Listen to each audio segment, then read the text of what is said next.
जय गुरु जी। शुक्राना गुरु जी। ओम नमः शिवाय, शिवजी सदा सहाय। ओम नमः शिवाय, गुरु जी सदा सहाय। ओम नमः शिवाय, शिवजी सदा सहाय। ओम नमः शिवाय, गुरु जी सदा सहाय। ओम नमः शिवाय, शिवजी सदा सहाय। ओम नमः शिवाय, गुरु जी सदा सहाय। संगत जी, आप सबको भी मेरा सुमन आंटी का प्यार भरा जय गुरु जी। संगत जी, आज इसमें मैं जो सत्संग शेयर करने जा रही हूँ वो हैं प्रयागराज से, दिल्ली से, चंडीगढ़ से, देहरादून से। तो आप सभी सत्संग को पूरा एंड तक ज़रूर सुनेगा और अपने जीवन से जितनी भी नेगेटिविटी है उसे भगा दीजिएगा, क्योंकि सत्संग से हमें मिलता है मोटिवेशन और हमको पता चल जाता है कि हम कहाँ गलत हैं, हमारे साथ क्या रॉन्ग हो रहा है। और जीवन में बिल्कुल सच बात है कि ब्लैक मैजिक के कारण बहुत ज़्यादा नेगेटिविटी आ जाती है। हमें कई बार बहुत ज़्यादा एंजाइटी हो जाती है, घबराहट आती है, दिल घबराता है। तो उसका मुख्य कारण यही होता है कि घर में या कोई नेगेटिविटी हमारे इर्द गिर्द, हमारे ऊपर या घर पे वो फैली हुई होती है ना। और जब हम सत्संग सुनते हैं तो सत्संग के माध्यम से हमारे बहुत सारे जो काम होते हैं ना वो ऑटोमेटिकली बनने भी लग जाते हैं। तो विश्वास की बात होती है, जब हम यकीन रखते हैं अपने गुरु पापे तो हमें ये विश्वास रखना चाहिए कि ये सत्संग जो हमारे पास आ रहा है वो यूं ही नहीं आ रहा है, उसे गुरु जी भेज रहे हैं और उसको आपको आगे भी भेजना है, क्योंकि नहीं जानते कि गुरु जी आपके माध्यम से किस संगत का क्या कल्याण करवाना चाहते हैं। तो यदि आपके माध्यम से भी किसी का कल्याण होता है तो उसमें कुछ ना कुछ परसेंट पुण्य का आपका भी काउंट हो जाता है ना। और पुण्य जब हमारा काउंट होता है तो हमारे बैड कर्मास कट जाते हैं, है ना। तो इसीलिए सत्संग को पूरा सुने, एंड तक सुने, ज़्यादा से ज़्यादा सुने, क्योंकि जब हम सत्संग को सुनते हैं और जैसे कि हम सत्संग में जाते हैं, जब हम सत्संग में जाते हैं तो उससे तो जो हमें गुरु जी का वहाँ पे साक्षात दर्शन होता है, ब्लेसिंग मिलती है, वो तो मिलती ही है। लेकिन जब हम घर बैठे हुए सत्संग को सुन लेते हैं, क्योंकि वो गुरु जी की कृपा हमें प्राप्त हो रही है, क्योंकि सत्संग सुनने से सत्संग सुनाने वाले का और सुनने वाले का गुरु जी करते हैं दोनों कल्याण। क्योंकि मेन तो होती है हमारी परीक्षा, क्योंकि गुरु जी परीक्षा भी लेते हैं कि कौन मेरा कितना आज्ञाकारी बच्चा है ना। तो ये ब्लेसिंग जो आ रही है आपके पास, ये गुरु जी के द्वारा भेजी जा रही है, इसलिए आ रही है ना। मेरे पास जो सत्संग आते हैं वो मैं शेयर कर देती हूँ, इसीलिए सत्संग शेयर करती हूँ कि गुरु जी ने मुझे ये सेवा बख्शी हुई है। और शुक्राना है गुरु जी का कि गुरु जी ने मुझे ये सेवा बख्शी है कि मैं आप सबके साथ ये सत्संग शेयर करूं। तो ऐसे ही सत्संग आप सुनने के लिए, प्यारे प्यारे सत्संग सुनने के लिए, गुरु जी की कृपा प्राप्त करने के लिए, गुरु जी की ब्लेसिंग पाने के लिए गुरु जी ब्लेसिंग कल्याण गीता चैनल को सब्सक्राइब जरूर कर लीजिएगा। कर लिया है तो आपका बहुत बहुत धन्यवाद। वीडियो को लाइक कीजिएगा, ज़्यादा से ज़्यादा शेयर भी कीजिएगा और कमेंट बॉक्स में जाके एक बार गुरु जी का शुक्राना ज़रूर लिख दीजिएगा। तो अभी जो मैं सत्संग शेयर करने जा रही हूँ वो है प्रयागराज से, और उसके बाद 1 बाय 1 और भी सत्संग आपके साथ शेयर करूँगी। जय गुरु जी। जय गुरु जी, शुक्राना गुरु जी, अनंतम अनंतम शुक्राना गुरु जी। मैं गुरु जी की बेटी अपना शुक्राना सत्संग शेयर करना चाहूँगी और साथ में ये बताना चाहूँगी कि गुरु जी के साथ इस जन्म में मेरी जर्नी कैसे शुरू हुई। मैं अभी अपना नाम डिस्क्लोज नहीं करना चाहूँगी। मैं यूपी प्रयागराज से हूँ। मेरी जर्नी गुरुजी के साथ इस जन्म में आई थिंक 11-12 साल पहले शुरू हुई थी। मेरी शादी जब हुई इन 2010, तो उस समय मेरे नेबर्स में एक हैं, हमारी आंटी हैं, उन्होंने गुरुजी का सत्संग अपने घर पे रखा था। तो मुझे उस सत्संग में उन्होंने इनवाइट किया था, बट अननोइंगली मुझे कुछ पता नहीं था उस समय गुरुजी के बारे में। तो मैं वहाँ पे गई, बट मुझे कुछ भी ना पता होने की वजह से उसकी इम्पोर्टेंस मुझे रियलाइज़ नहीं हुई। मुझे जल प्रसाद मिला था और मुझे जो भी प्रसाद खाने को मिला था मैंने मतलब उसको उस इम्पोर्टेंस से नहीं खाया, क्योंकि मुझे उस समय कुछ भी नहीं पता था कि गुरुजी कौन है। गुरुजी महाशिव हैं, ये तो अब मुझे जाके पता चला है। वैसे तो गुरुजी ने मेरे पैदा होने से पहले ही मुझे ब्लेस किया हुआ था, बिकॉज मेरे फादर का भी बर्थडे 7 जुलाई को ही होता है, and that too in 1952। But unfortunately अब मेरे पापा इस दुनिया में नहीं हैं एंड मेरे गुरुपा ही अब मेरे पापा हैं। उसके बाद धीरे धीरे करते करते काफ़ी साल निकल गए। हमारे एक रिलेटिव हैं, उन्होंने अपनी बेटी की शादी में भी गुरुजी का सत्संग रखवाया था। मैं उस समय भी वहाँ गई थी अपनी जेठानी के साथ, अपनी बेटी के साथ, बट अनफॉर्चुनेटली उस समय भी मुझे नहीं पता था गुरुजी के बारे में, जिसकी वजह से जो भी मैंने वहाँ पे लंगर प्रसाद खाया, जल प्रसाद पिया, उसका इम्पोर्टेंस नहीं मुझे पता था। देन वो कहते हैं ना, गुरुजी आपको 2 बार 3 बार कॉलिंग देते हैं।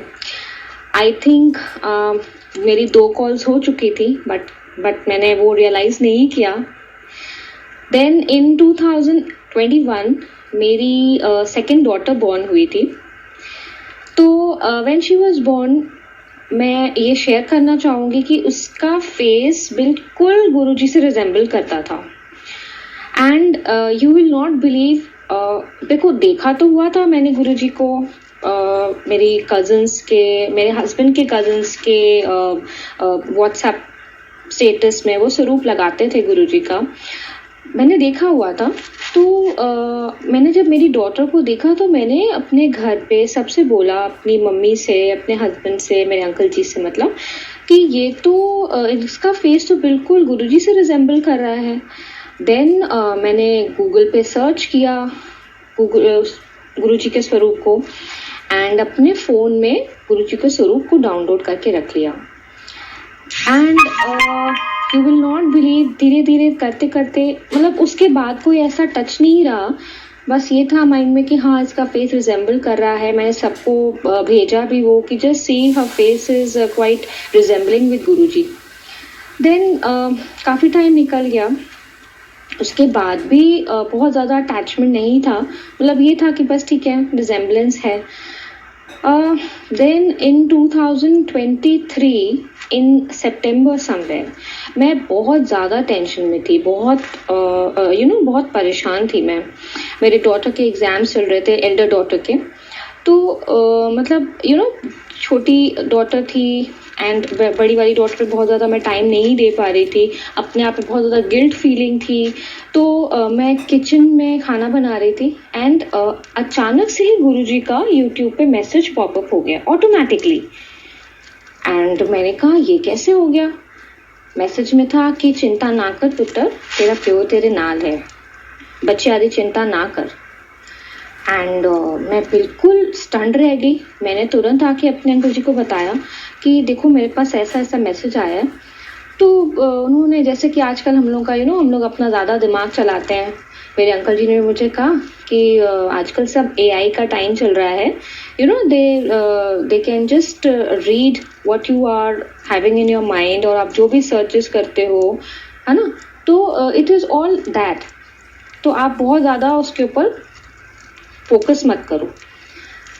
देन अगले दिन फिर मेरे पास ऐसे ही मैसेज आया।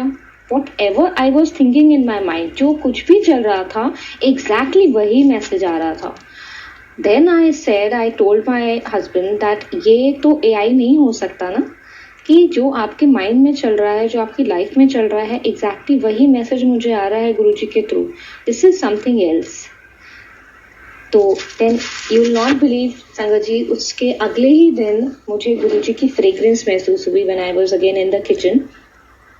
मुझे पहली फ्रेग्रेंस गुरुजी की गुलाबों की आई एंड उसके नेक्स्ट डे मुझे चंदन की खुशबू आई and I was so surprise because तब तक मैं 2-3 सत्संग सुन चुकी थी, जिससे मुझे पता चला था कि गुरुजी की पता चलता है कि जब गुरुजी आपके साथ हैं, अपना वो होने का एहसास आपको दिलाते हैं, तो वो फ्रेग्रेंस के थ्रू आपको पता चल जाता है।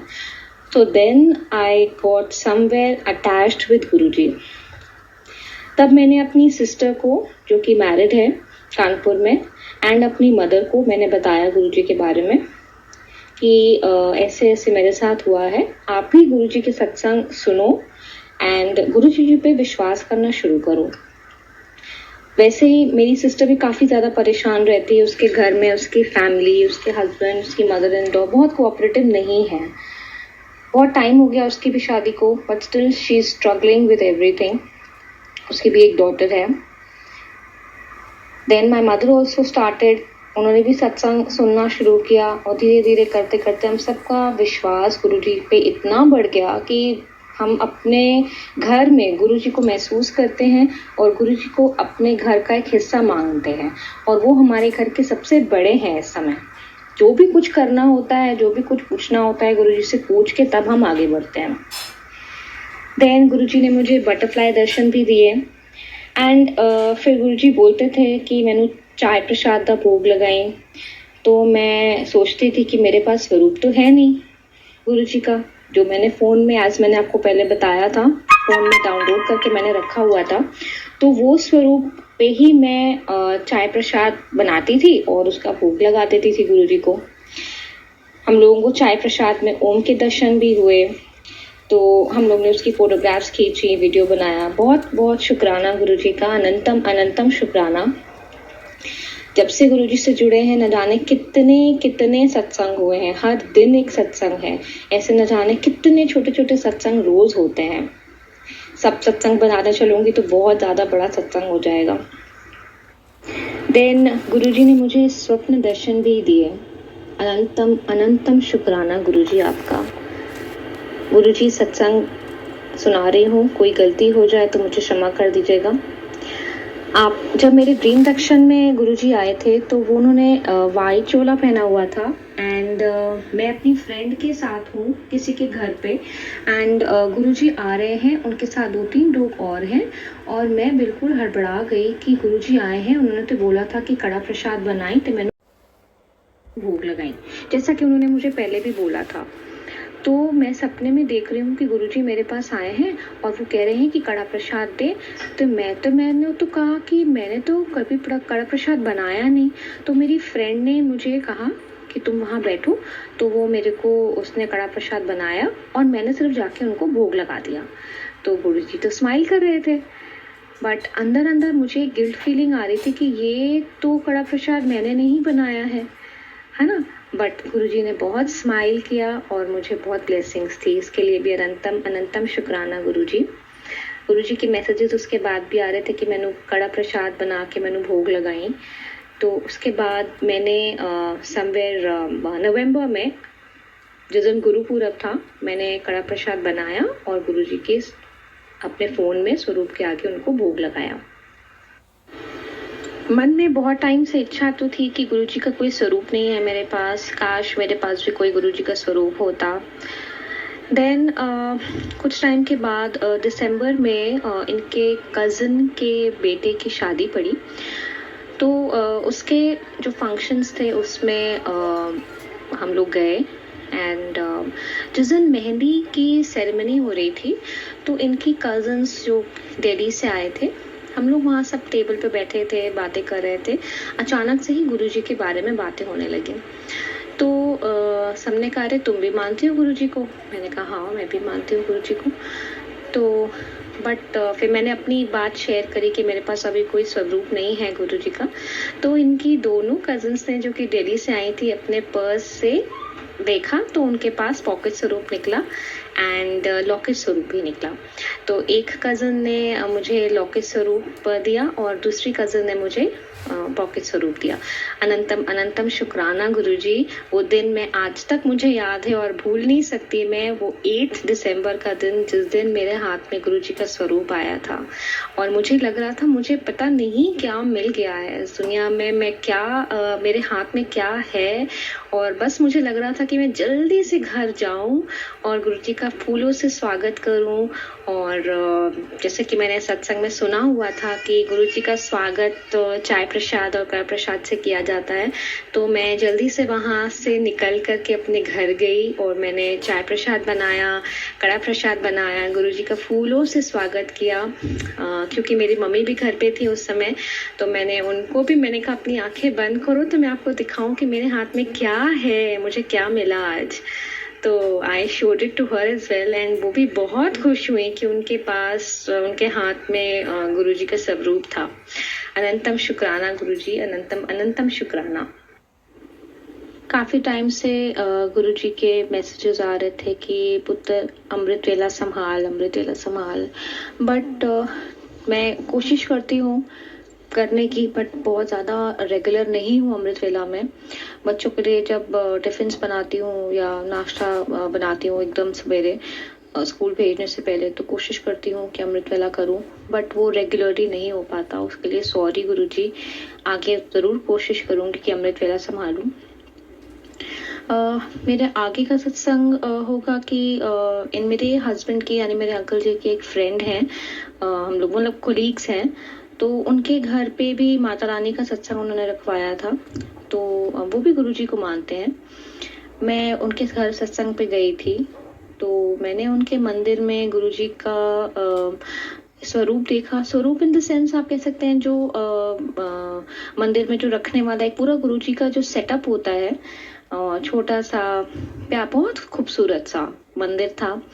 एंड दैट टू मेरा फेवरेट कलर था। उसमें green colour, bottle green colour का उन्होंने पूरा सेटअप किया हुआ था मंदिर का, मिनिएचर जिसको आप कह सकते हैं, बहुत खूबसूरत। मेरा उसको देख करके ऐसा मन हो रहा था कि काश ये मेरे पास भी ऐसा होता। इतना सुंदर उसमें गुरुजी का स्वरूप, बहुत सुंदर लग रहे थे, बहुत प्यारे लग रहे थे गुरुजी। अपने मन में मेरे था कि काश ऐसा स्वरूप मेरे पास भी होता। फिर धीरे धीरे करते करते समय निकला। अभी नए साल में जनवरी में हमारी ग्रेट ग्रैंड मदर की डेथ हो गई।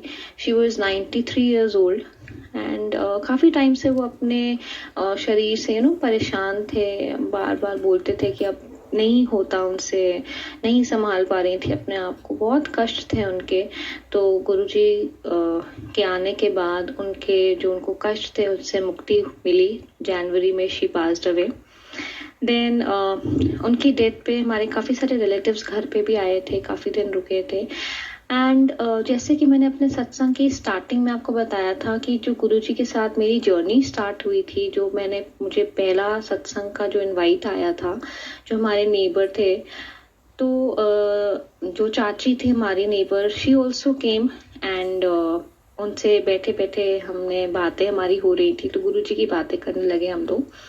And then I told her कि मेरे पास एक बातों बातों में मैंने बताया कि मेरे पास एक लॉकेट स्वरूप है और एक छोटा पॉकेट स्वरूप है, कोई बड़ा स्वरूप नहीं है मेरे पास अभी भी गुरुजी का।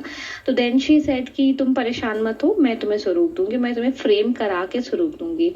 मेरे मन में तो ऐसी खुशी छा गई कि पता नहीं मुझे क्या मिलने वाला है। और मैं मतलब बार बार सोच रही थी कि अब कब आएंगी वो, कब मुझे स्वरूप मिलेगा, वो कब आएंगी, कब स्वरूप मिलेगा। तो धीरे धीरे दिन निकले। तो जैसे ही हमारी दादी का 17वां कंप्लीट हुआ एंड उसके बाद जब चाची हमारे जो नेबर हैं वो हमारे घर पे आए, तो it was 26th of January जब उन्होंने मुझे गुरुजी का स्वरूप, वो ग्रीन चोले में थे एंड वो मुझे दिया मेरे हाथ में। तो मेरे को लग रहा था कि मुझे क्या मिल गया, इतना सुंदर, इतना प्यारा स्वरूप मुझे मिला। और उससे पहले गुरुजी के मैसेजेस भी आ रहे थे कि मैं तेरे घर आ रहा हूँ, मैं तेरे घर आ रहा हूँ। तो इसका भी अनंतम अनंतम शुक्राना गुरुजी।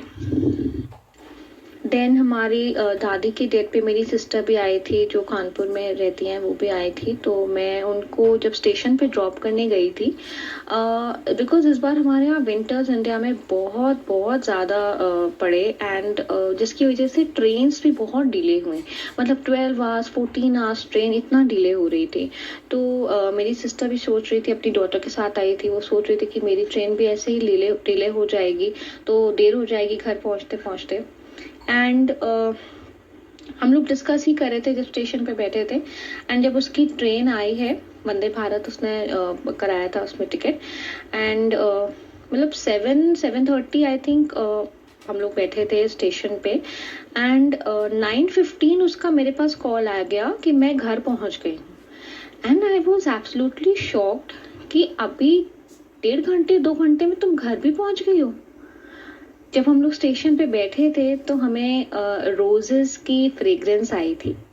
तो मैंने मन में सोचा कि अब जब गुरुजी साथ थे तुम्हारे और हमारे, तो ये तो होना ही था, ये तो चमत्कार गुरुजी ही कर सकते थे और किसी ने नहीं करना था ये। शुक्राना गुरुजी, अनंतम शुक्राना आपका। फिर कुछ रिलेटिव्स को छोड़ने मेरे अंकल जी स्टेशन पे जा रहे थे, तो उनकी ना कार आई डोंट नो कैसे बंद पड़ गई, बिल्कुल से ही गॉट स्टक। वो तो अच्छा हुआ था कि स्टेशन छोड़ करके वो वापस आ रहे थे। तो आई कॉल्ड हिम कि काफ़ी टाइम हो गया, आपको देर लग गई, आप कहाँ रह गए। तो ही सेड कि मेरी कार बंद पड़ गई है। एंड मैं तो बिल्कुल परेशान हो गई कि क्या हो गया। तो मैंने, और काफ़ी रात भी हो गई थी, मैंने मन ही मन गुरुजी का मंत्र जाप किया और गुरुजी से रिक्वेस्ट करी कि आप प्लीज़ उनकी हेल्प करिए, बिकॉज रात काफ़ी हो गई, उनकी कैसे बंद गाड़ी है, वो कैसे घर आएंगे। तो उन्होंने बताया कि 2 लोग आ गए थे मेरी हेल्प करने के लिए, and one of them was standing and the other one was trying to push the car, तो जिसकी वजह से उनकी हेल्प हो गई। उसका भी बहुत बहुत शुक्राना गुरुजी, आपने इतनी रात में किसी को उनकी हेल्प के लिए भेज दिया। आपका बहुत बहुत शुक्राना गुरुजी, बहुत बहुत शुक्राना। गुरुजी के मैसेजेस आते हैं मेरे पास कि तेरे उत्ते ब्लैक मैजिक कितना हुआ है, एंड बहुत कष्ट है, जैसा कि गुरुजी बताते हैं मुझे। पहले बहुत टेंशन में आ जाती थी मैं कि ब्लैक मैजिक है, इतना कष्ट है, कैसे होगा। मैं शुरू से जॉइंट फैमिली में रही हूँ एंड मैंने बहुत प्रॉब्लम्स देखे हैं अपने घर में। बट जितना मैं पहले टेंशन लेती थी, अब गुरुजी के आने के बाद वो टेंशन ख़त्म हो गई है। जैसे थी मैं कि ब्लैक मैजिक है, इतना कष्ट है, कैसे होगा। मैं शुरू से जॉइंट फैमिली में रही हूँ एंड मैंने बहुत प्रॉब्लम्स देखे हैं अपने घर में। बट जितना मैं पहले टेंशन लेती थी, अब गुरुजी के आने के बाद वो टेंशन ख़त्म हो गई है। जैसे टेंशन तो नो डाउट होती है, बट स्टिल अब लगता है कि मेरे साथ कोई है, कोई बड़ा है, और मेरे फादर हैं मेरे साथ। और अब उतना टेंशन मैं नहीं लेती। जब मैं सोचती हूँ कि गुरुजी मेरे साथ है, तब मुझे सोचने की, मुझे घबराने की क्या ज़रूरत है। देन अभी सब रिलेटिव्स घर पे ही थे, जैसे मैंने आपको बताया, जो हमारी ग्रेट ग्रैंड मदर की डेथ हुई थी। तो 27 जैन, माफ़ करिएगा संगत जी, मेरा जो मेन गेट है घर का, वहाँ पे एक मैं किसी को ड्रॉप करने, मैं किसी को पेमेंट करने जा रही थी एक्चुअली। तो मैंने अपना गेट खोला and you will not believe, और मैंने मेरे गेट खोलते ही पता नहीं कहाँ से एक बटरफ्लाई उड़ती हुई आई और वो अचानक ही मेरे गेट के सामने गिर गई। And the butterfly was so beautiful, I can't tell you. और वो गिर गई एंड मैं बिल्कुल शॉक्ड रही थी कि ये क्या हुआ। ये मैंने उसको उठाया एंड हल्के हल्के उसके पंख हिल रहे थे और मैं बिल्कुल घबरा गई। मैं अंदर लेके आई उस बटरफ्लाई को, मैंने अपनी डॉटर को, अपनी मम्मी को, सबको दिखाया कि ये देखो। एंड मैंने सबको कॉल करके दिखाया कि देखो गुरुजी ने दर्शन दिए, गुरुजी ने दर्शन दिए। बट मेरे को ऐसा लग रहा था कि बटरफ्लाई की तबीयत ठीक नहीं थी, मतलब शी वॉज नॉट ओके, उड़ नहीं पा रही थी वो। देन मेरी डॉटर उसको बाहर ले गई, पेड़ पे रखा। बच्चे जैसे करते हैं ना, मम्मा उसको मैं पानी पिला दूँ, उसको कुछ हो गया है, कैसे करेगी, कैसे उड़ेगी, वो उड़ नहीं रही है। बहुत बहुत देर तक मेरी डॉटर उसको देखती रही, उसको कोशिश करा कि कैसे वो उड़ जाए। बट कुछ टाइम के बाद वो पता नहीं कहाँ चली गई।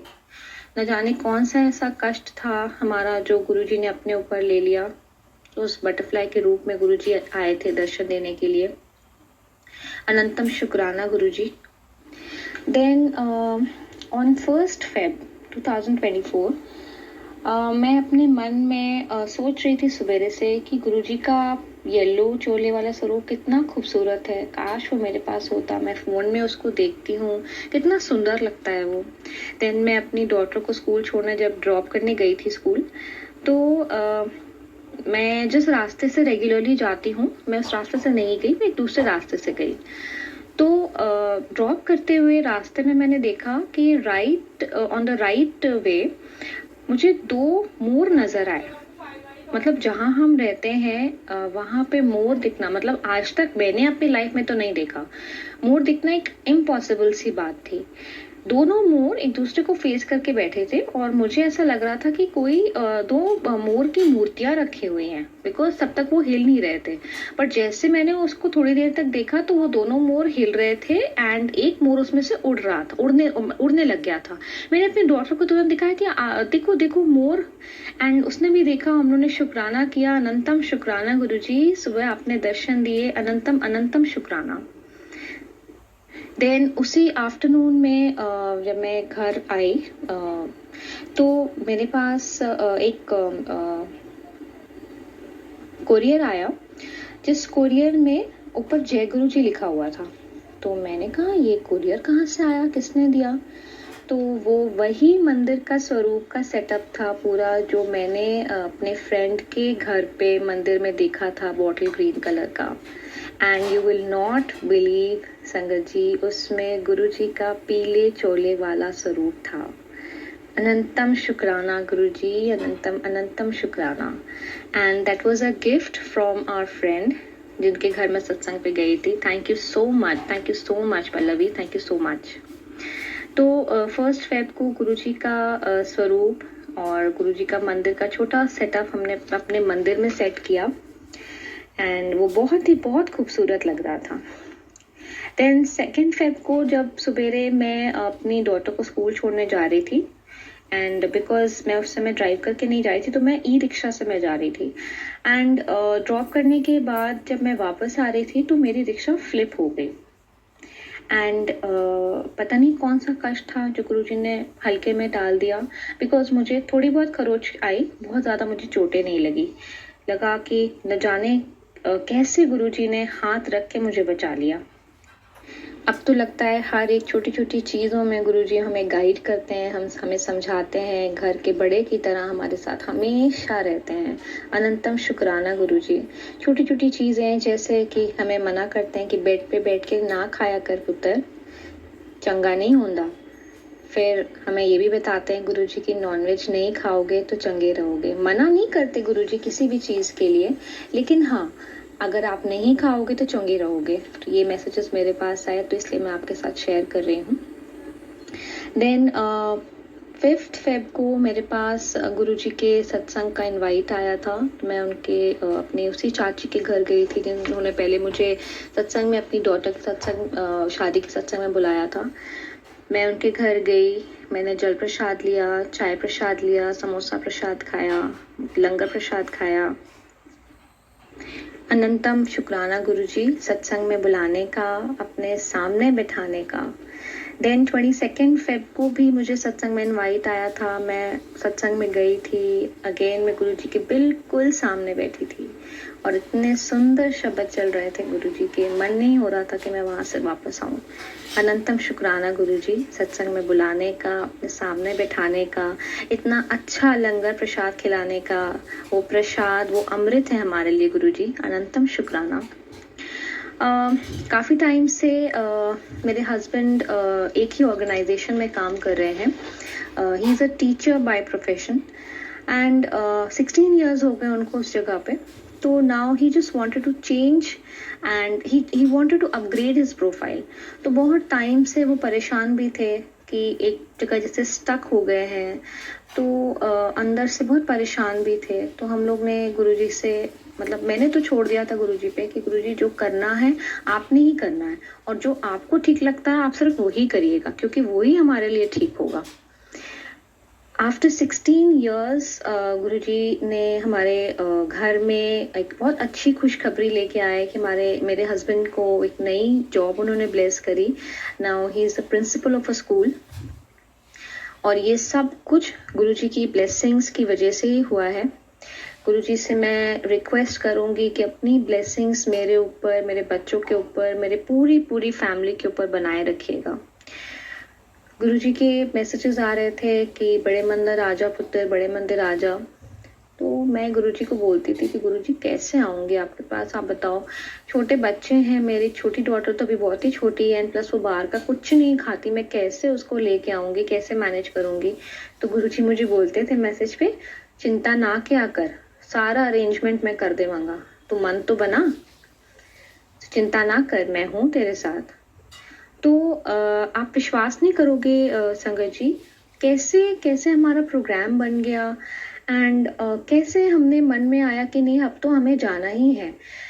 तो जब मेरी डॉटर के एग्ज़ाम्स ख़त्म हुए, फाइनल एग्ज़ाम्स ख़त्म हुए, तो बीच में जो सेशन ब्रेक मिलता है 1 मंथ का, उसमें हम लोगों ने कहा कि this is the best time and हम बड़े मंदिर अब तो जाएंगे। गुरुजी बहुत टाइम से बुला रहे हैं अपनी बेटियों को कि बड़े मंदिर आओ, ब्लेसिंग्स लेके जाओ, मैं वेट कर रहा हूँ, तेरा प्यो तेरा वेट कर रहा है, आ जा हूँ, बड़ा मंदिर तेरा मायका है। तो गुरुजी की ब्लेसिंग्स थे। अभी हम लोग 28 को ऑफ द लास्ट मंथ हम बड़े मंदिर होके आए। हम दिल्ली गए थे 3 दिनों के लिए, मैं, मेरी मम्मी, मेरे बच्चे, अब मैं अंकल जी के साथ गई थी एंड साथ में हम उन फ्रेंड के साथ, जैसे कि मैंने आपको बताया था जो मेरी फ्रेंड है पल्लवी, मैं उनके साथ भी गई थी एंड उनकी मम्मा भी साथ में थी। तो हम सब साथ में गए थे एंड इतनी अच्छी स्मूथली सब चीज़ें हो गई कि हमें पता भी नहीं चला और हम दर्शन करके भी वापस आ गए। 28th, 29th एंड 30th, ये 3 दिन हम दिल्ली में थे और हम हर रोज़ गुरुजी के बड़े मंदिर जाते थे छतरपुर एंड वो हमारे दिन ऐसे थे, हमें लग रहा था कि ये दिन कभी ख़त्म ना हो और हम रोज़ रोज़ ऐसे ही गुरुजी के बड़े मंदिर जाएं। जैसे होता है ना, एक बेटी अपने मायके जाती है, उसको हर बार आस होती है ना कि अब अगली बार कब जाऊंगी, अगली बार कब मौका मिलेगा जाने का। मुझे वहाँ से वापस आने का बिल्कुल मन नहीं कर रहा था। बहुत बहुत अच्छा लग रहा था मुझे वहाँ पे। वाकई से वो एक कहते हैं ना कि धरती पर स्वर्ग है, वाकई से संगत जी। आप लोग भी ज़रूर ज़रूर जाइएगा, प्रोग्राम बनाइए और गुरुजी से मिलिए, उनकी ब्लेसिंग्स, अनंतम ब्लेसिंग्स मिलती हैं वहाँ पे। वहाँ पे सेकेंड डे जब हम जा रहे थे तो मेरी छोटी डॉटर बहुत एक्सेसिव क्रैंकी हो गई थी। आई डोंट नो क्या हो गया था उसको। रास्ते में वो सोती भी आई थी बट जब वो जागी है तो आई जस्ट डोंट नो क्या हो गया था। वो बहुत बहुत रो रही थी, किसी के हाथ नहीं आ रही थी। वहाँ पे जितने सेवादार अंकल जी थे सब ने हमारी बहुत हेल्प करी, आंटी जी लोग ने, सब ने हमारी बहुत हेल्प करी एंड मैं किसी तरह उसको मैंने शांत कराया। Approx half an hour 45 minutes लग गए हमें। बाकी सब लोग, मैंने कहा आप लोग आगे चलिए, अंकल जी मेरे और मैं और अपनी छोटी डॉटर के साथ हम लोग काफ़ी टाइम तक रुके रहे बाहर। हमारे हेल्प के लिए बहुत आए अंकल जी लोग, सबने पूछा कि आपको कोई हेल्प चाहिए, कुछ आपको चाहिए, बच्चे को पानी दे दूं, क्या चाहिए। तो बहुत हेल्प कर रहे थे, उसके लिए बहुत बहुत शुक्राना। बहुत अच्छे हैं वहाँ के सेवादार। देन फाइनली मेरी डॉटर कंट्रोल में आ गई एंड हम लोग गए मंदिर के अंदर। हमें बहुत अच्छे, बहुत प्यारे वहाँ के दर्शन हुए। हम लोगों को बड़े स्वरूप भी मिले वहाँ से, हम लोग को पॉकेट स्वरूप भी मिले। आपका बहुत बहुत शुक्राना गुरुजी। मेरी सिस्टर, उसकी डॉटर, मेरी मम्मी, मेरे अंकल जी, मेरी डॉटर, सबको आपने ब्लेस किया, सबको अपने स्वरूप से, अपनी ब्लेसिंग से आपने बहुत बहुत प्यार दिया गुरुजी। उसका अनंतम अनंतम शुक्राना। आप ऐसी अपनी ब्लेसिंग्स हम सब पे, आप अपनी पूरी पूरी संगत पे अपनी ब्लेसिंग्स बना के रखना गुरुजी। हमेशा हमें सही राह पे, अच्छे रास्ते पे चलाए रखना। हमारी छोटी छोटी विशेष गुरुजी कैसे पूरी करते हैं। अभी पीछे मेरा मन हो रहा था कि काश हम आज तो ना बड़ा कुछ चटपटा सा खाने का मन कर रहा है, काश हो कि हम चाट खा लें। एंड यू नॉट बिलीव, मेरे अंकल जी ने कहा आज चल तुझे चाट खिला के लाता हूँ शाम को। एंड मैंने कहा कि गुरुजी आप इतनी पास से आके सुनते हो, मैंने तो मन में सोचा था और आपने कैसे अंकल जी के मन में डाल दिया और उन्होंने कहा चला चाट खाते हैं। एंड अभी पीछे होली निकली थी, उसमें मैं भी सोच रही थी कि मेरी डॉटर ने बोला है कि मम्मा जहाँ पे हम लोग सब फ्रेंड्स जाते हैं ना, वहाँ पे सबने वाइट टी शर्ट्स, होली वाली टी शर्ट्स पहननी है। एंड मैंने सोचा था कि मैं ऑनलाइन ऑर्डर कर लूँगी बट मुझे काफ़ी देर हो गई थी ऑर्डर करने में। एंड मतलब वो ऑर्डर जो है होली के काफ़ी टाइम के बाद दिखा रहा था कि वो डिलीवर हो पाएगा। देन आई थॉट कि अब चलो छोड़ दो, मैं तुम्हें कोई ऐसी वाइट टी शर्ट पहना के भेज दूंगी। And you will not believe Sangat जी, जब शाम को मेरे अंकल जी घर आए हैं तो वो साथ में होली की टी शर्ट्स हम सबके लिए लेके आए हैं। अनंतम शुक्राना गुरुजी। मतलब मैं बता नहीं सकती आपको कि छोटी छोटी चीज़ें इतने पास से आके इतने आपके विशेस पूरे करते हैं गुरुजी। आपका बहुत बहुत शुक्राना गुरुजी, बहुत बहुत शुक्राना आपका। गुरुजी के काफ़ी टाइम से मैसेजेस आ रहे हैं कि तेरे घर पे लाल धागा रखा है, सिंदूर रखा है, उन्हों बाहर कड मंत्र पढ़ के उन्हों फूकिया गया है, तेरे लिए ठीक नहीं है। संगत जी, जो मेरा घर है वो दादी के टाइम का घर है, काफ़ी बड़ा और काफ़ी पुराना है हमारा घर। तो बहुत सारी जगह है वहाँ पे। मैं पूरी कोशिश मैंने करी, जहाँ जहाँ गुरुजी ने सत्संग के थ्रू मुझे बताया, इंडिकेशंस दिए, मैंने काफ़ी कोशिश करी कि मैं जितने भी लाल धागे, जितने भी सिंदूर, जितने भी भस्म, जो कुछ भी उन्होंने मुझे सत्संग के थ्रू बताया, मैं कोशिश कर रही हूँ कि वो सब कुछ मैं निकाल दूँ। अभी भी मैं कोशिश करती हूँ कि जब जब मुझे मौका मिलता है, मैं पूजा वाले कमरे में या जहाँ भी मुझे कुछ भी दिखता है ऐसा लाल धागा या कोई ऐसा सिंदूर, मैं उसको निकाल के बाहर कर देती हूँ। पीछे गुरुजी के मैसेजेस आ रहे थे कि जितने भी तूने ताबीज़ लेके रखे हैं, देखो संगत जी, बच्चे हैं हमारे साथ तो हम लोग उनके प्रोटेक्शन के लिए तो सोचते ही है ना। तो जब तक गुरुजी से मैं नहीं मिली थी तब तक हम सब ने ताबीज़ पहने हुए थे। तो गुरुजी से मिलने के बाद मैंने वो सारे ताबीज़ हटा दिए। हाँ, मैंने पहना हुआ था एंड ये था कि चलो ठीक है, मैं उतार दूंगी, क्योंकि गुरुजी ने बोला था जो ताबीज़ उन्हें ले लेके रखे हुए हैं उन्हों घरों बाहर कट दे। बट मैंने जो पहना था वो मैंने नहीं उतारा था। बट अभी पीछे गुरुजी का मैसेज आया, जो ताबीज़ उन्हें पहन रखा है ना उसको भी तू उतार दे। देन मुझे सेकंड नहीं लगा संगत जी, वो ताबीज़ मैंने उतार के हटा दिया उसको। तो गुरुजी, जैसा जैसा आप बताते जा रहे हैं, हमारी पूरी कोशिश है कि हम आपके कहे रास्ते पर चलें। आप अपना आशीर्वाद हमारे सिर पे हमेशा बनाए रखना गुरुजी। मैं अभी भी कोशिश कर रही हूँ कि कुछ भी जैसा भी आप गुरुजी बताते हैं, मैं वो सारी चीज़ें कोशिश करके निकालूं, ढूंढूं और उनको अपने घर से बाहर निकाल दूं। गुरुजी जहाँ पे भी होते हैं ना वहाँ पे ये सब शक्तियाँ, बुरी शक्तियाँ और जितना जादू टोना तंत्र मंत्र होता है, ये सब टिक नहीं पाता। तो हमें ज़्यादा टेंशन लेने की, घबराने की ज़रूरत नहीं होती है। हाँ, थोड़ी बहुत परेशान रहती हूँ क्योंकि बच्चे हैं मेरे छोटे, डर लगता है, पर फिर दूसरा मन हो जाता है कि जब गुरुजी हैं तो डरने की क्या ज़रूरत है ना। गुरुजी तो हमें सब संभाल लेंगे, वो तो सब देख रहे हैं। जो बुरा कर रहा है ना गुरुजी, आप उनको भी देखना, उनको सद्बुद्धि देना कि वो ऐसा ना करें। किसी के साथ भी, कोई भी कभी गलत ना करे, सबके साथ अच्छे से सब रहें। गुरुजी हमें हमेशा बताते हैं कि तेरा कोई अपना ही है जो तुझे खुश नहीं देखना चाहता। मैं कहती हूँ गुरुजी, आप उनको भी सद्बुद्धि दो, उनको सही रास्ते पे लेके आओ कि सबका अच्छा सोचें, सबके लिए अच्छा करें, हमें भी अच्छी और नेक रास्ते पे चलाओ गुरुजी। गुरुजी बार बार मुझे बोलते हैं अपने बच्चों की चिंता छड़ दे, मैं हूँ उन्हां दे नाल। गुरुजी मैंने छड़ दी, मैंने अपनी सारी टेंशन छड़ दी है, मैं अब सिर्फ और सिर्फ आपके ऊपर सब छोड़ती हूँ। आप जैसा करोगे, जो करोगे अच्छा करोगे।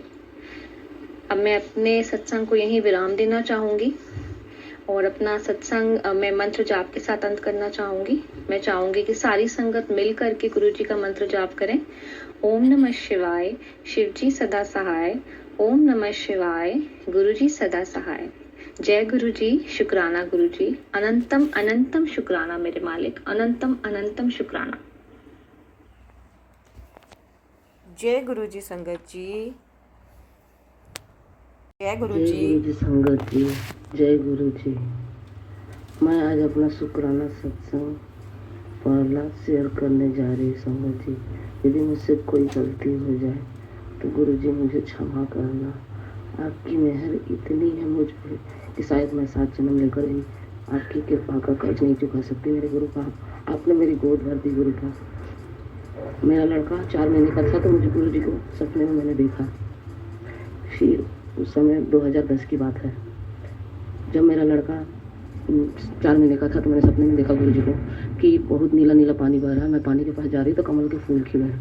जब कमल के फूल को छूने गई तो वो कमल का फूल गायब हो गया। फिर मैंने देखा गिलहरी दौड़ रही है। गिलहरी को मैंने पकड़ने की कोशिश की तो वो भी गायब हो गया। फिर देखती हूँ कि उस नदी में से शेषनाग एकदम फन काढ़े हुए मेरी तरफ आगे बढ़ता जा रहा और मैं डर गई कि अब तो ये मुझे खा जाएगा और मैं भागने लगी। फिर मैं देखती हूँ क्या कि उस शेषनाग के नीचे गुरुजी पीले चोले में आके खड़े हो गए। मेरी आँख खुल गई डर से। कि पता नहीं मैं ये कौन से बाबा को देख रही हूँ। फिर मैंने 1-2 लोगों को बताया तो उन्होंने कुछ बोला नहीं, तो फिर मैंने ध्यान से निकाल लिया। मैं फिर ड्यूटी भी करती थी उस समय, तो मुझे उतना टाइम भी नहीं मिलता था। उसके बाद मेरा लड़का 1 साल का भी अभी नहीं हुआ था संगत जी। मैं क्या बताऊँ कि मेरे लड़के को ऐसी डबल निमोनिया हुई कि उसका दोनों चेस्ट ब्लॉक हो गया। सफदरजंग के एक डॉक्टर ने उससे कहा कि ये ख़त्म है, इसको ले जाओ। आप विश्वास नहीं कर सकते संगत जी की एक माँ के दिल पर क्या बीत सकती है कि मेरे गुरु जी की इतनी मेहर है कि जब सारी दुनिया ने मुंह मोड़ लिया तो मेरे गुरु का ने मेरा साथ दिया। आपको मैं क्या बताऊँ संगत जी, उस समय मैं काम करती थी, वो मैडम को मैंने फ़ोन किया, मैडम आई, उन्होंने गुरु जी को मानती थी शायद, उससे पहले मैं गुरु जी के बारे में नहीं जानती थी। उन्होंने मुझे अपने गले से पेंडेंट निकाल कर दिया और कहा कि ये ले अपने बेटे के गले में पहना दे। तो वो वेंटिलेटर पे था संगत जी, तो उसे पहनाने नहीं दिया। उन्होंने बोला डॉक्टर ने कि उसके हाथ में बांध दो। मैंने ऐसी धागा लपेट दिया और जैसे संगत जी मैं मुड़ी, आप विश्वास नहीं करोगे, उस समय मेरा लड़का मेरे को आँख खोल कर देखा और फिर बेहोश हो गया। उसके बाद मैक्स हॉस्पिटल से एम्बुलेंस गई, फिर उसको आईसीयू में शिफ्ट किया गया। 1 हफ्ते के बाद आईसीयू से मेरा लड़का बाहर निकला, तब भी एक पंडित जी मिले। वो भी गुरु जी की कृपा है कि वीरवार का दिन था, मेरा व्रत था बृहस्पतिवार का। मैं घर आई, नहा धोकर गई, उन्होंने मुझे चावल दिया, कहा कि तुम्हारे बच्चे के ऊपर ब्लैक मैजिक किया हुआ है, वो भी तुम्हारे रिश्तेदारों ने ही कर रखा। फिर मैं चावल लेकर गई गुरु पाक की कृपा से, जब उसके सिर पर से 5 बार वार कर मैं चौराहे पे फेंकने गई, फेंक कर जब मैं वापस आई तो संगत जी आप विश्वास नहीं करोगे, मेरा लड़का आँख खोल कर देखा। उसके अगले दिन बाद मेरे लड़के को जनरल वार्ड में शिफ्ट किया गया। फिर 1 दिन बाद उसको डिस्चार्ज कर दिया गया, मतलब 9 दिन तक हॉस्पिटल में था, 9 दिन शाम को डिस्चार्ज कर दिया। और संगत जब विश्वास करोगे, उस समय 2010 में मेरे लड़के का पूरे हॉस्पिटल का खर्चा 2 लाख रुपए आया था, आज जबकि मेरे पति की सैलरी सिर्फ 1200 रुपये थी। आप विश्वास कर सकते हो कि बिना मेरे गुरु पा के मेहर और कृपा के, तब तो मैं उनकी ना पूजा करती थी, ना उनकी आराधना करती थी, ना उनके बारे में कुछ भी नहीं जानती थी। फिर भी उन्होंने मुझ जैसा अभागन को इतनी मेहर की कि मुझे 1 रुपये भी खर्च अपने जेब से नहीं करना पड़ा, सारा उनकी मेहर से सब चीज़ मेरी मैडम ने किया। और मेरा लड़का ठीक हो गया गुरु पाक की कृपा से। आज मेरा लड़का 14 साल का हो जाएगा 22 मई को। गुरु जी की इतनी कृपा है कि मैं उनकी बखान करते नहीं थक पाती। उनका बखान किन शब्दों में करूँ मुझे खुद नहीं पता संगत जी। उनका बखान तो शायद मैं मर कर भी नहीं चुका सकती। उन्होंने इतनी मेहर, इतनी कृपा की है मुझ पर कि जब से मैंने उनके बारे में जाना। और संगत जी जब मेरा लड़का ठीक हो गया तो मेरी मैडम ने बोला था, हॉस्पिटल में मेरा लड़का था, तो उन्होंने बोला कि तू गुरुजी को बोल कि गुरुजी मेरा लड़का हर हाल में मुझे चाहिए। अब कैसे दोगे, कैसे उसे ठीक करोगे, वो आप जानो। और उन्होंने मुझे गुरुजी का मंत्र जाप बताया था, ओम नमः शिवाय शिव जी सदा सहाय, ओम नमः शिवाय गुरुजी सदा सहाय। बस संगत जी मैंने 1 हफ्ता 1008 बार गुरुजी का मंत्र जाप किया और रात और दिन यही बोलती थी कि गुरुजी मेरा बच्चा मुझे वापस दे दो, आप ही दे सकते हो, आप ही दुनिया की सृष्टि के, आप ही संचार, आपके अलावा ये कोई नहीं कर सकता गुरुपा, मुझे हर हाल में मेरा बच्चा चाहिए। और गुरुजी ने मेहर बरसाई, मेरा लड़का बिल्कुल ठीक हो गया। अब वो 14 साल का हो जाएगा ये 22 मई को। गुरुजी की कृपा का मैं क्या बखान करूँ। मैं तो सही में बहुत कर्मा वाली तो नहीं हूँ, लेकिन हाँ गुरुजी की मेहर मुझ पर बहुत है संगत जी। उसके बाद मुझे इतना नहीं पता था पहले कि गुरुजी का सत्संग भी शेयर करते हैं। मैं तो बस यही कहती हूँ कि गुरुजी जिस प्रकार आपने मुझ जैसी अभागन पर अपनी कृपा दृष्टि बरसाई है, उसी प्रकार पूरे संगत पर अपनी कृपा और अपनी मेहर रखना गुरु का। और मेरा ये दूसरा सत्संग है गुरु जी महाराज। संगत जी मेरा सत्संग थोड़ा लंबा हो जाएगा, इसके लिए मुझे क्षमा कर देना। दूसरा सत्संग ये है कि 2023 की बात है, तो मुझे ना गुरुजी के गाने बहुत अच्छे लगते हैं शुरू से ही। मैं गुरुजी के गानों पे 1-2 गानों पे डांस भी करती थी, पर गुरुजी की भक्ति पूजा कैसे होती मुझे नहीं पता संगत जी। तो मैंने एक बारी क्या किया कि मैं ड्यूटी में थी, मैं 24 घंटे की ड्यूटी करती थी, तो वहाँ ना मैडम लोग बहुत ज़्यादा नमक खाते थे, मतलब उतना नमक हम नहीं खा पाते, वो थोड़ा नमक ज़्यादा खाते थे टेस्ट में। तो मैंने 1-2 बार उनको बोला भी कि भाभी आप नमक बहुत ज़्यादा खाते हो, आपका बीपी हाई रहता है, नमक थोड़ा कम खाया करो। तो मुझे नहीं पता संगत जी मेरे मुँह से ऐसे क्यों निकला। उसके बाद गुरुजी के कुछ दिन बाद मैंने देखा कि बटरफ्लाई आती थी, मेरे को ऐसे चक्कर काट के चली जाती थी। कभी कबूतर आते थे, पानी में रखती थी बिल्लियों को पीने के लिए, तो वो भी आती थी, खा पीती थी, चली जाती। पर मुझे ये सब नहीं पता था कि गुरुजी तितली स्वरूप में दर्शन देते हैं, गुरुजी कबूतर स्वरूप में दर्शन देते हैं, मुझे इन सब चीज़ का पता नहीं। हाँ ये पता था कि गुरुजी की फ्रेग्रेंस आती है, पर 1-2 बार इस चीज़ को मैंने महसूस किया। उसके बाद शायद मेरा कनेक्शन नहीं बन पाया, शायद हो सकता है मैं पूजा पाठ नहीं करती थी गुरुजी के, मुझे नहीं पता।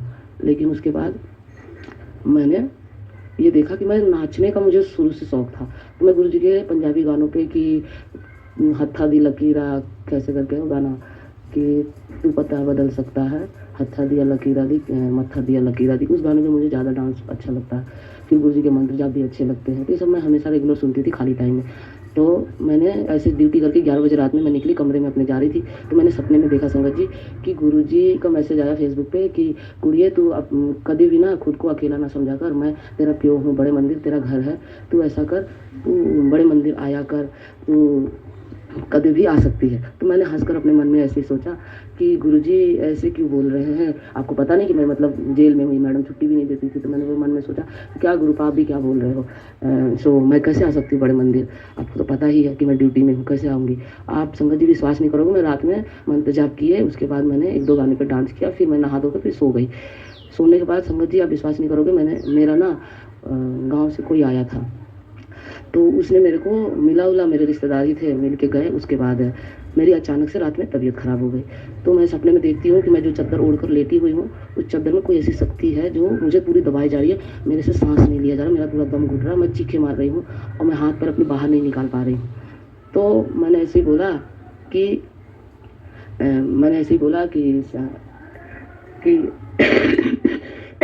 सॉरी संगत जी, मेरा थोड़ा गला ख़राब है, कि हे गुरुपा मैं आपकी बेटी हूँ और मैं इस कष्ट में हूँ, मुझे इस कष्ट से मुक्ति तो दिलाओ गुरुपा, सो मैं कैसे बचूंगी, अब तो लग रहा मैं मर जाऊंगी। मैंने ऐसे बोला संगत जी, आप विश्वास नहीं करोगे, 1:30 बज रहे थे रात। तो मैं सपने में देखती हूँ कि मेरी फ्रेंड ने मेरे को हाथ दिया कि तू ऐसे क्यों लेटी, हाथ दे। उसने मेरा हाथ पकड़ा और फिर उस चादर से मुझे बाहर निकाला। फिर मैं फटाफट मेरी आँख खुली तो 1:30 बज रहा था। संगत जी आप विश्वास नहीं करोगे, मेरी हार्ट बीट इतनी तेज थी और मेरा सांस, मैं नाक से बिल्कुल सांस नहीं ले पा रही थी, ऐसा लगा था नाक ब्लॉक हो रखा है, जबकि मुझे कोल्ड जुकाम कुछ भी नहीं था, मेरा दम घुटने लगा। उसके बाद मैंने सोचा कि ऐसे क्यों मैंने सपना देखा, हाँ पता नहीं गुरुजी मेरे कौन से कष्ट सपने में काट रहे।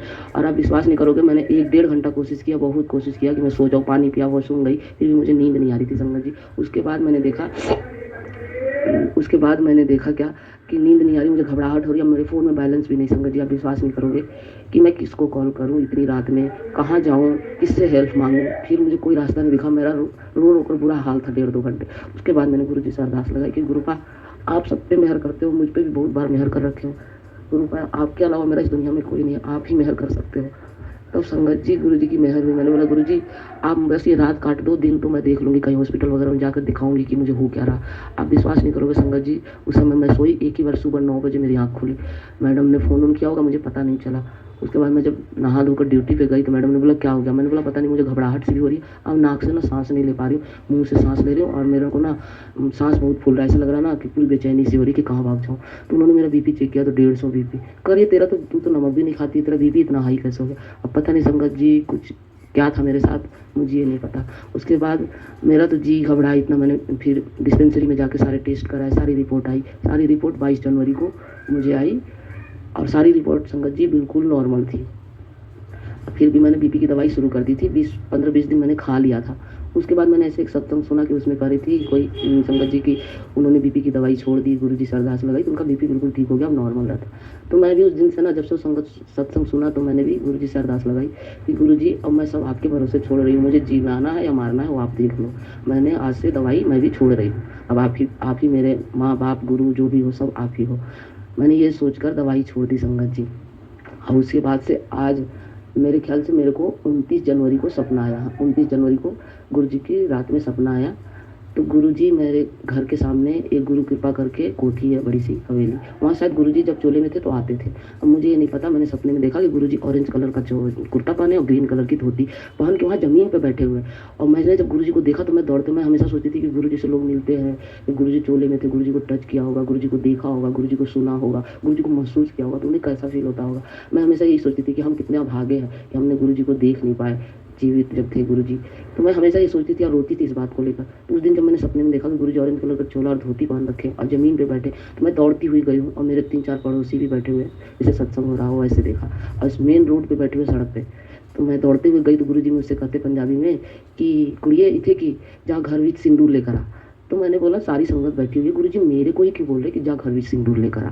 तो मैं जा रही हूँ, तो मैं उस कोठी के सामने पहुंची जहाँ गुरु कृपा लिखी हुई है। और मैं वहाँ गई तो एक गाय जो ब्लैक एंड वाइट में है, पूरी बॉडी पे उसके स्पॉट्स हैं, वो गाय को ना फिट दौरे पड़ने लग गए। संगत जी एक बात बताऊँ कि मेरे हस्बैंड को भी दौरे पड़ते हैं शुरू से, लेकिन गुरुजी की मेहर है ऊपर वाले की, भोलेनाथ की, कि आज तक वो सही सलामत है।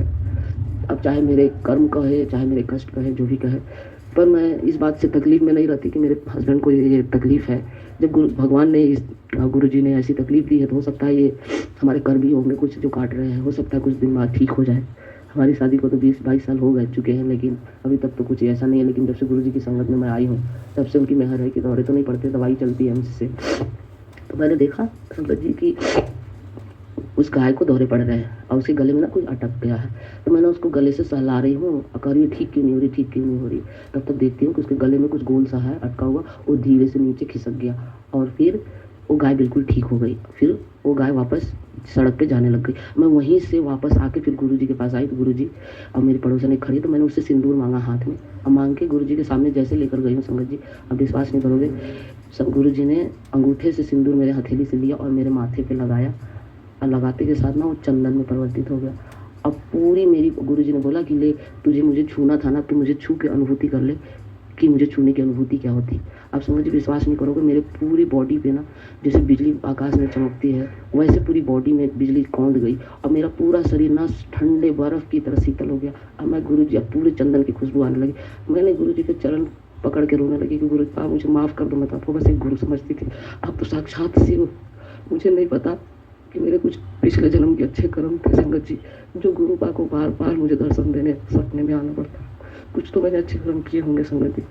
और उसके बाद से संगत जी मैंने अभी तक कोई दवाई बीपी की नहीं खाई है संगत जी। अब मैं बिल्कुल नॉर्मल, मैंने कई बार बीपी भी टेस्ट कराया, नॉर्मल ही आता है संगत जी। बस मेरे गुरु पा की मेहर है। मैं तो कहती हूँ गुरु जी जिस प्रकार आपने मुझ पर मेहर की उस प्रकार सर्वस्व मेहर करना गुरु पा। और इस नवरात्रि की बात बताती हूँ संगत जी। इस नवरात्रि में मेरे घर में थोड़ी परेशानी थी, मेरे पैरों में थोड़ा दर्द हो चुका है। 2 महीने से मैं दवाई खा रही हूँ, जो कमर से लेकर लेफ्ट वाले पैर में बहुत दर्द होता है। गुरु जी सर घास भी लगा रखी है कई बार, पर अभी तक कुछ मतलब 100 में 50% ही ठीक है गुरु संगत जी। अब पता नहीं ये भी मेरे कुछ कष्ट है कि क्या है मुझे नहीं पता, लेकिन मैं जब 24 घंटे की ड्यूटी करती थी तो मैं हमेशा रोती थी, बोलती थी गुरु जी कैसी किस्मत लिख रखी है कि मैं अपने बच्चों से दूर रखकर जॉब करती हूँ, अपनी फैमिली से, मेरे छोटे छोटे बच्चे हैं संगत जी। तो मैं हमेशा यही सोचती थी, अब पता नहीं गुरु जी मुझे आराम देने के लिए ये कष्ट दे रखा है कि कुड़िए तुझे हमेशा आराम नहीं मिलता। मैं 18-19 साल से जॉब करती हूँ खाना बनाने का, अभी तो 2 महीने से मैं घर पे ही हूँ, जब से पैरों में थोड़ी प्रॉब्लम हो रखी है। तो मैं ऐसे ही उस समय बोली कि पैसे से है नहीं, पता नहीं, देखती हूँ, ले आओ माता रानी कैसे चौकी नॉर्मल लगा ली, पूजा पाठ किया मैंने 9 दिन। तो उस दिन मैं अनवरने ढंग से नवमी वाले दिन मैंने बोला कि देखती हूँ गुरु जी चाहेंगे तो उठा देंगे तो उठ के कंधे का पूज दूंगी, और यदि उनकी नहीं बच्ची होगी तो नहीं पूजूंगी। संगत जी मैं हर बार कंजका खिलाने के लिए 4 बजे 3 बजे उठ जाती थी। इस बार ऐसा हुआ कि सुबह 7 बजे तक मैं सोई रह गई और मैंने बोला पता नहीं कंजका भी मिलेंगे कि नहीं मिलेंगे, क्योंकि हमारे गली में जितने छोटे छोटे बच्चे थे सारे बड़े हो चुके हैं। तो मैं 7 बजे, मुझे ऐसे लगा कि मेरे अंकल जी आके मुझे बोलते हैं तेरे को उठना नहीं है, सुबह के 7 बज गए, जबकि मेरे अंकल जी जल्दी मुझे उठाते नहीं हैं। तो मैंने देखा उठी हड़बड़ा के 7 बज रहे थे, मैंने फटाफट झाड़ू पोछा किया और किचन बर्तन वर्तन सारे मैंने साफ़ करके ही सोई थी। मैं गई बाथरूम में नहा कर आई, मैंने एक तरफ चने रखे फिर हलवा प्रसाद बनाया। आप विश्वास नहीं करोगे संगत जी, फटाफट आटा गूंदा, मतलब 8 बजे तक मेरे घर में सारे प्रसाद बन गया। उसके बाद मैंने जैसे यहाँ जोत जलाई वैसे 3 कंजका तो पहले ही आके बैठ गई, मैं बुलाने भी नहीं गई संगत जी।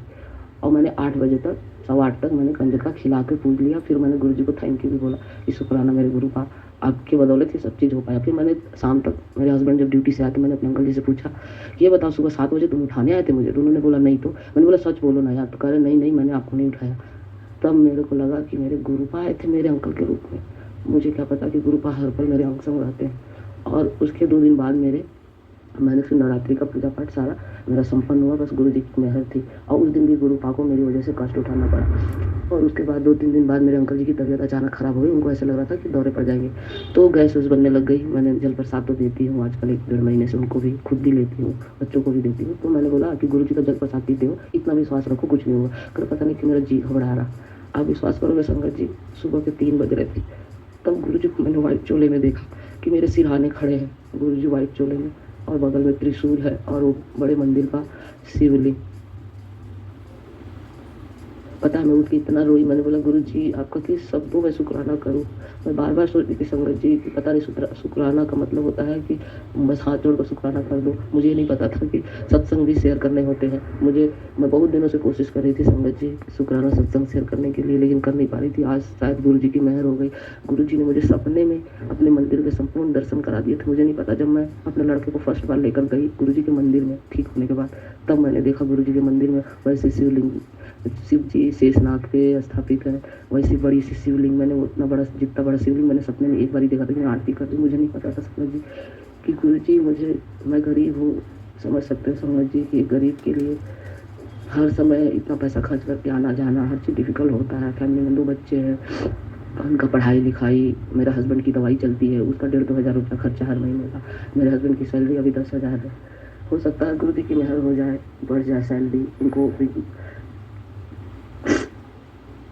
उस गुरुजी से यही अरदास लगाइए समझ जी कि गुरुजी जिस प्रकार मुझ पर मेहर की है, कृपा की, उसी प्रकार सर्व संगत पे मेहर करना वरदाता।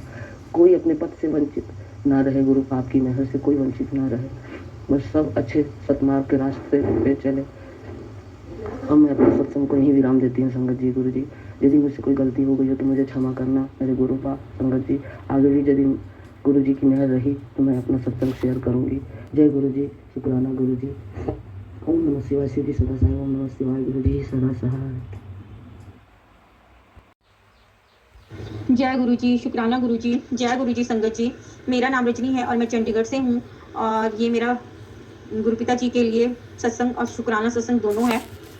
इसलिए जो है गुरुपिता जी ने मुझे 3 तीर्थ स्थानों की यात्राएं जो हैं ब्लेस की थी पीछे। तो उनमें से ये 2 तीर्थ स्थान जो हैं, एक बंगला साहिब और दूसरा बड़े मंदिर, ये भी तीर्थी स्थान है। तो ये 2 तीर्थ स्थान जो हैं इन पे मैं कम से कम 4 सालों से जाने की कोशिश कर रही थी। बंगला साहब, आज से 3 साल पहले मैं बंगला साहब की सवेरे बंगला साहब का जो होता है ना प्रोग्राम, वो सारा अरदास शब्द हर चीज़ सुनती थी और जो वो सुनाते थे गुरबाणी की व्याख्या, उससे मेरी उससे अटैचमेंट हो गई थी और मेरी बहुत इच्छा थी कि मैं बंगला साहब जाऊँ, मतलब बहुत ज़्यादा। बट मेरे हस्बैंड मुझे लेके नहीं गए और ये कह लीजिए कि बुलावा नहीं था। जब तक बुलावा नहीं हो तब तक नहीं पहुँचते हैं। और अब 9 मंथ से जब मुझे प्रॉपर तरीके से पता लगा कि गुरुजी ने मुझे दर्शन देना शुरू किए और गुरुजी से कनेक्शन बना, तो अब मैंने पूरी कोशिशें की कि मैं बड़े मंदिर पहुंचूं। मगर मैं ये सोचती थी, जैसे वीडियो आती थी कि बड़े मंदिर में जाने से आपके आधे बुरे कर्म कट जाते हैं, और जैसे मुझे ब्लैक मैजिक की प्रॉब्लम है, तो ये सोचती थी मैं। और गुरुजी का मैसेज आता था कि जो भी आता है कोई मेरे से मिलने के लिए नहीं आता, कुछ ना कुछ मांगने के लिए आता है। और जैसे मेरी परीक्षा गुरुजी ले रहे हैं और जो हमारे पिछले जन्म के इस जन्म के बुरे कर्म होते हैं वो गुरु पिताजी कटवा रहे हैं, और हैं तो बुरे ही कर्म, तो एक तरह से हमें वो बहुत ज़्यादा दंड जो होता है उसको छोटा सा करके कटवाते हैं। तो ये सारी चीज़ें चल रही थी, तो मैं जाना चाहती थी बड़े मंदिर, मतलब। और गुरु पिताजी चाहते थे कि मतलब मैं ये सोच लेके ना आऊँ, ये सोच के आऊँ बड़े मंदिर कि अपने पिता से मिलने जा रही हूँ और कोई भी इच्छा ना रखूँ। ये सत्संग के माध्यम से वो बताते रहते हैं, अलग अलग सत्संग शॉर्ट वीडियोस दिखा के। और उन्होंने तो इतना बताया कि ये जो संसारिक चीज़ें हैं इनकी तरफ नहीं जाना है, रब से रब को मांगना है। कई बार हो जाता था कि मैं कुछ मांग लेती थी तो मैसेज आता था वो फिर कि रब से रब को मांगो। अब बार बार गुरु पिताजी यही बोलते थे और मतलब भक्ति वो मेरे से करवा रहे थे, तो मैं अनजान थी, मुझे पता ही नहीं था। बट अब मैं पूरा समझ चुकी हूँ और मैंने फिर भी पूरा साल बड़ी कोशिशें की बड़े मंदिर डुगरी जाने की, मगर नहीं पहुँच पाई। और गुरु पिताजी बोलते थे जो मेरे पे विश्वास नहीं करता वो चक्रों वाली गली में घूमता रहता है। मगर अब मेरे काफ़ी ज़्यादा कर्मास कटे होंगे और गुरु पिताजी से काफ़ी कनेक्शन जुड़ गया। तो मगर ये नहीं है कि परीक्षा खत्म हो गई है और ना ही ब्लैक मैजिक खत्म हुआ है। ब्लैक मैजिक में काफ़ी फर्क पड़ा है, बट ब्लैक मैजिक खत्म नहीं हुआ है। तो क्या हुआ कि शिव मंदिर में मैं बैठी हुई थी और यहाँ से कोई भी संगत जो है वो से मेरा कनेक्शन नहीं था। तो जैसे मेरे ऊपर भोले बाबा की कृपा है, मैं शिव मंदिर में पिंडी के आगे बैठी थी, तो एक संगत आई माथा टेकने के लिए और अचानक से जैसे आती है ना, पूछा किसी के बारे में बताती है शक्तियाँ, तो वैसे मैंने उसके बारे में बताया। मैंने मतलब गुरुजी ने बताया, क्योंकि भोले बाबा भी तो वही है और मेरे इष्ट वही हैं। उसके बारे में काफ़ी बातें बताई जो उसने कहा कि सही है। फिर ऐसे ही बात चली, उसने बोला कि गुरुजी जो है, मैंने बताया मेरे गुरु ये हैं, उसने कहा मेरे भी गुरु यही हैं। फिर उसने मोहाली की जो मतलब इंचार्ज है जहाँ पे सत्संग होते हैं उसका नंबर मुझे दिया, शिव मंदिर में ही।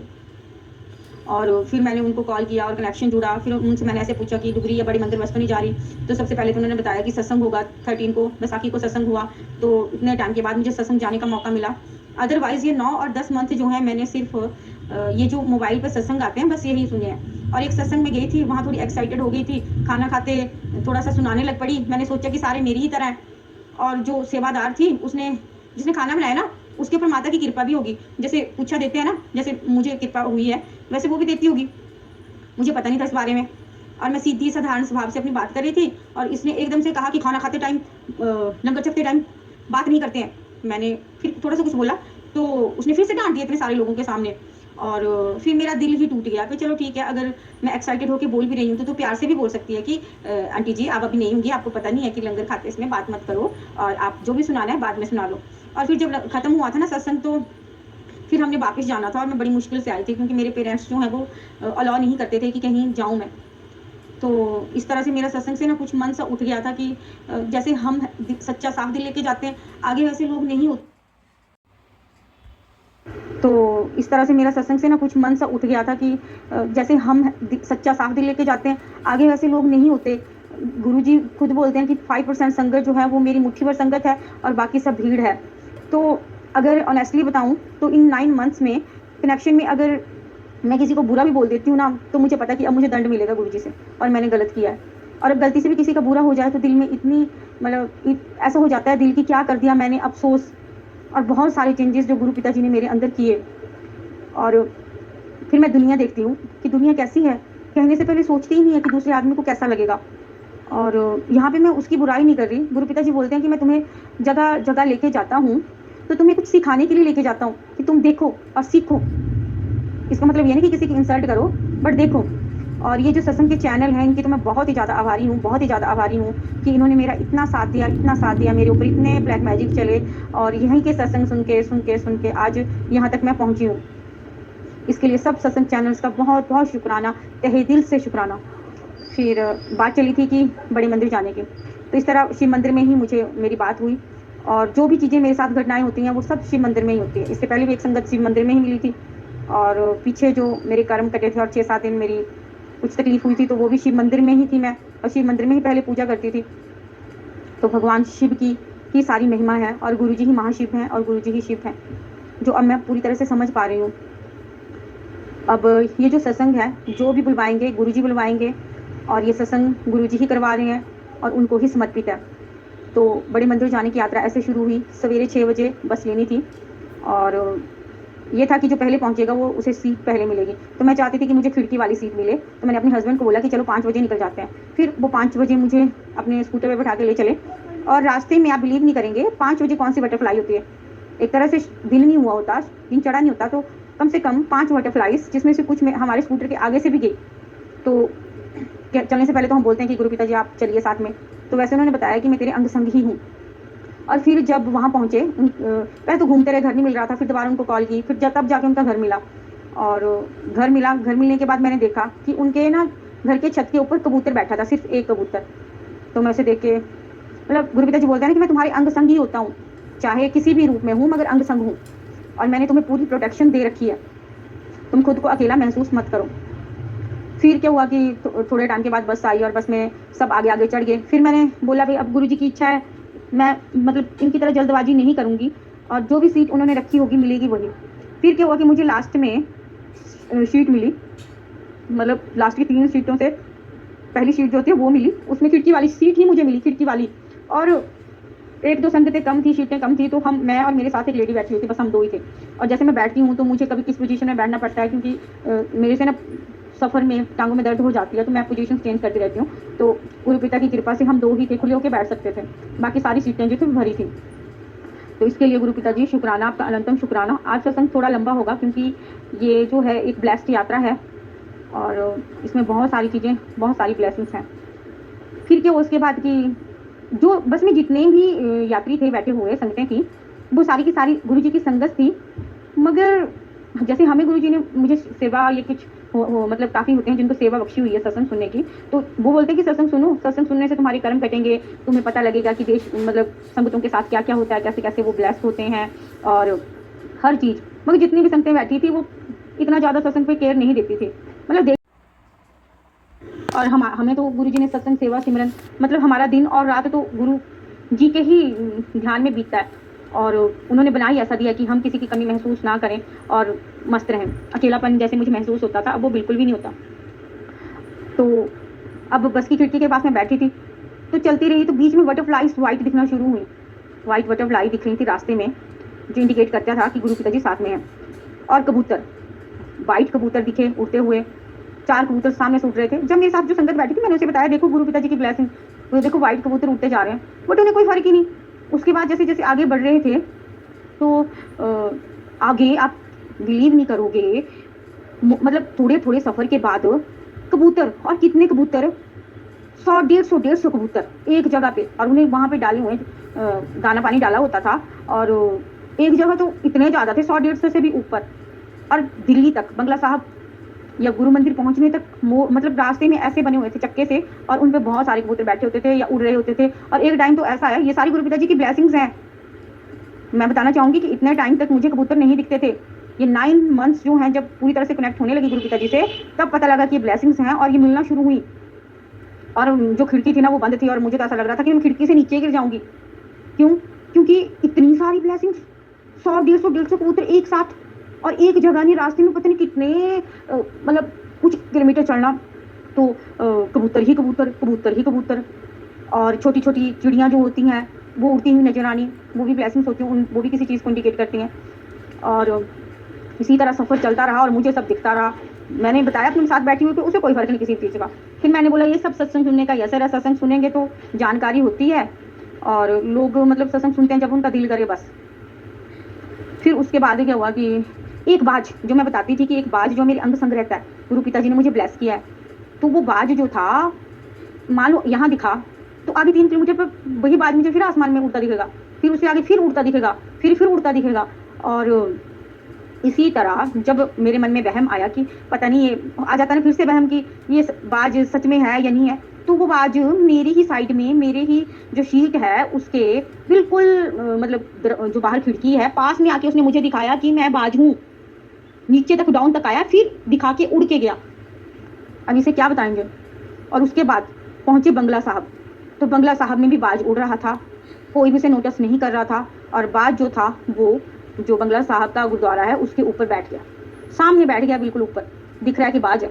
और मेरे साथ एक लड़की थी, मैंने उसे बताया, देख बाज बैठा है, उसे भी कोई परवाह नहीं, ना किसी को कोई परवाह।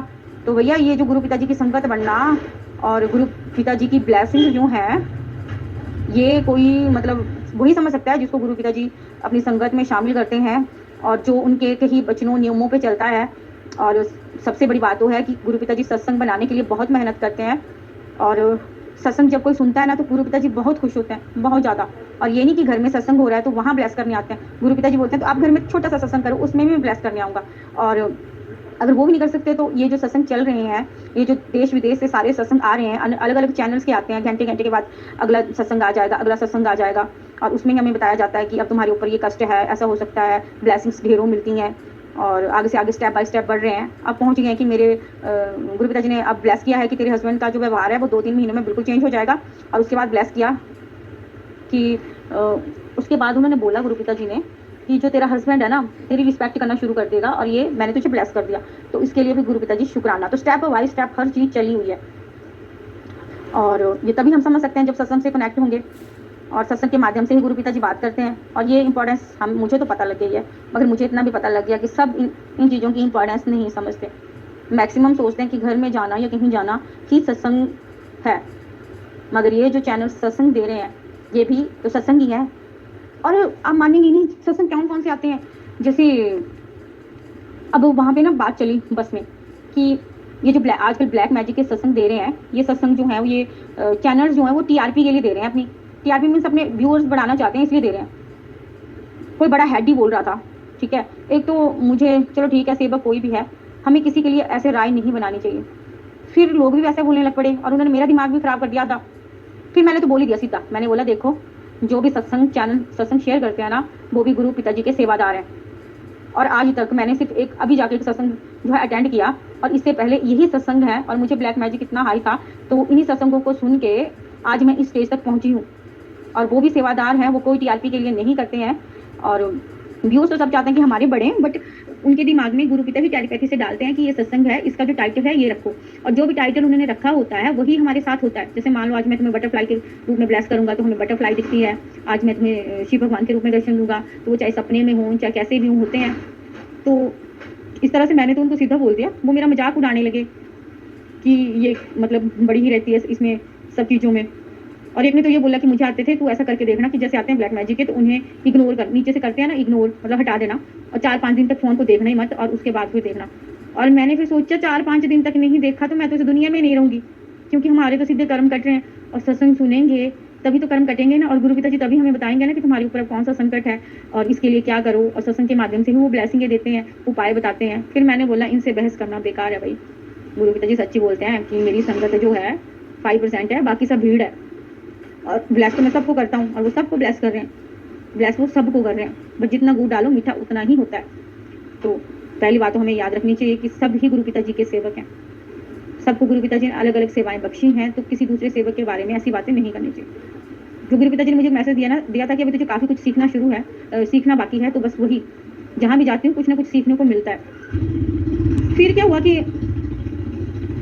रास्ते में चलते रहे, शुरू में क्या हो गया कि गुरुपिता जी देखो परीक्षा कैसे लेते हैं। जैसे उन्होंने परांठे खाने के लिए दिए लंच में, तो मैं बाहर से आई और एक लिफाफा था, उसमें लोगों ने खाली प्लेटें डाली थी, और किसी ने मेरे हाथ में पकड़ा दी वो, और उसमें ये सारे डालने लग पड़े, और एक दो जो सेवादार थे उन्होंने भी उसमें डलवा दी। फिर क्या हुआ कि एक लड़की आई जो सेवादार हेड है उसकी ही बेटी थी, उसने क्या किया, बोला भी आप जाओ यहाँ से, हम ये खुद कर लेंगे, उसने कुछ इस तरीके से बोला। और दूसरा मतलब मुझे भी थोड़ी ब्लैक मैजिक की प्रॉब्लम है, थोड़ा डिप्रेशन भी है आजकल, जब से परीक्षा चली है तब से कुछ ऐसा ही रहता है। तो मेरे मुंह से मैंने उसे बोला कि नाम जाप करते हुए सेवा करनी चाहिए, और नाम जाप करते हुए सेवा करते हैं ना तो काम क्रोध लोभ मोह हमारे ऊपर हैवी नहीं होता है। और उसने किसी गलत ही वे में ले लिया कि ये मुझे ठोकर लगा रही है, ये मुझे ये कर रही है। फिर उसकी जो मदर थी ना, हेड सेवादार, जैसे मैं हम सत्संग सुनते हैं, हमें इतनी शिक्षाएं मिलती हैं कि नीवे होके रहना है, अगर सेवादार भी हैं या संगत भी है, हम भी सेवादार हैं, हमें बाबा ने सेवा बख्शी हुई है और देंगे आगे, तो भी नम्र रहना है, अगर कोई कुछ बोल भी रहा है तो उसका बुरा नहीं मानना है, क्योंकि परीक्षा लेते हैं भगवान, और वो इंसान ही हमारे आगे होते हैं जो हमारी परीक्षा लेते हैं। भगवान खुद थोड़ा ना खड़ा हो जाएगा, तो सहन शक्ति की परीक्षा, चाहे कोई 12 साल का है चाहे कोई 18 साल का है, जब वो गुरुपिता जी से जुड़ गया उसकी परीक्षा शुरू हो गई। और यहाँ पे उसने उनसे चुगली लगा दी, और उन्होंने जी पूरा 20-25 मिनट तक मेरे ही ऊपर लेक्चर दिया कि गुरुपिता ने सेवा बख्शी हुई है और सेवादार हमने अपॉइंट कर रखे हैं, तो अपनी तरफ से सेवा नहीं करनी है, और जो सेवा अगर सेवादार मना कर रहे हैं तो उनको कुछ ऐसा नहीं बोलना कि उनका दिल दुखी हो, और ऐसे ऐसे बहुत सारी मतलब 15-20 मिनट उसने इतना बोला। बट मैंने पेशेंस रखा, मुझे पता था कि मैंने बोला है, बट इसने गलत मतलब उसका ले लिया। और यही वो बात है कि हम हिंदुओं में या जो सत्संग नहीं सुनते, गुरुपिता जी जो है सत्संग के माध्यम से ही वीडियो से दिखा के ही हमें पक्का करते हैं, और वही बताते हैं कि सेवा करनी है तो नाम जाप करते करो। तो जब वो सेवा कर रहे हैं बट नाम जाप नहीं कर रहे हैं तो भी ईगो आती है और बहुत कुछ होता है। अब उसके बाद मैंने काफ़ी पेशेंस रखा, मैंने सोचा ये भी मेरी परीक्षा है, कोई कर्म कट रहा है।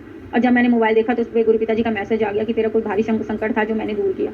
तो इस तरीके से भी गुरुपिता जी जो है हमारे कर्मों को कटवाते हैं। इसके लिए गुरुपिता जी शुक्राना, आपका अनंतम शुक्राना।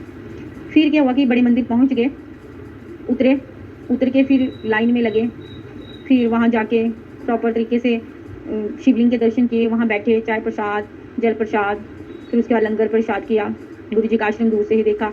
बट समाधि जो थी गुरुपिता जी की वो नहीं देख पाए, फर्स्ट बार गए थे ना, और कुछ हड़बड़ी में रही, कुछ जो वहाँ की हेड भी थी उससे वही थोड़ी सी नाराज लग रही थी, जो किसी ने चुगली लगा दी थी, तो मैं तो डरी हुई थी कि अब किसके साथ रहूँ, क्या करूँ। तो प्रॉपर तरीके से किया, बट टेंशन में ही घूमी बड़े मंदिर में।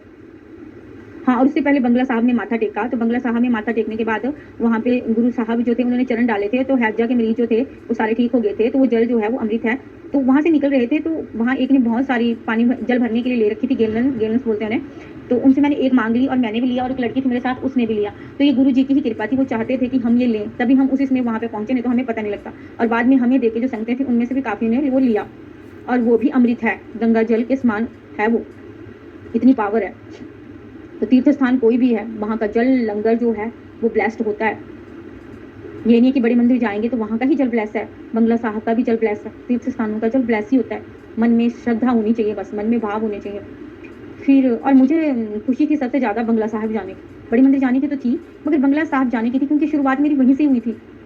और गुरु जी जो हैं वही तो हमें गुरबाणी सिखाते हैं, और सारे के सारे गुरु उनके ही रूप हैं। और गुरु साहब यही बोलते हैं, गुरु जी भी, कि पहले गुरबानी जो है वहाँ पे माथा टेको, फिर मेरे पास आओ। और जब भी मेरा जाने का होता था ना कि बड़े मंदिर जाना, तो मेरे हस्बैंड बोलते थे चलो स्वर्ण मंदिर चलते हैं। और बात हुई कि बड़े मंदिर जाना, तो बोलने लगे पहले बंगला साहब जाके आते हैं। तो इस तरह से गुरु पिता ही बुलवाते थे उनसे, और मैं बोलती थी, मेरी अटैचमेंट होती थी कि मैंने बड़े मंदिर जाना। और धीरे धीरे गुरु पिता जी ने मुझे ऐसा बना दिया कि समझा दिया कि वहाँ पे भी मैं ही हूँ, और इस भगत के लिए भेदभाव बिल्कुल भी नहीं होना चाहिए। और वो एक मैसेज देते हैं कि क्या आप हर जगह जाया करो, क्या पता तुम्हारा कल्याण कहाँ हो जाए, छोटे से छोटे मंदिर में हो जाए, बड़े से बड़े मंदिर में हो जाए, कीर्तन में हो जाए, सत्संग में हो जाए, पाठ में हो जाए, गुरुद्वारे में हो जाए, मंदिर में हो जाए, कहीं भी तुम्हारा कल्याण हो सकता है। तो ये सारी शिक्षाएं गुरु पिताजी ने दी हैं। और फिर बंगला साहब के बाद जब बड़ी मंदिर में आए और माथा टेके, लंगर किया, लंगर करने के बाद फिर आगे जाके मैं जब बाहर निकलते हैं ना, तो वहाँ से थोड़ा पीछे मुड़ के देखी, तो वहाँ पे लिखा हुआ था 7, जो साक्षात दिख रहा था, 7 नंबर की ब्लेसिंग गुरु पिताजी ने मुझे दी है।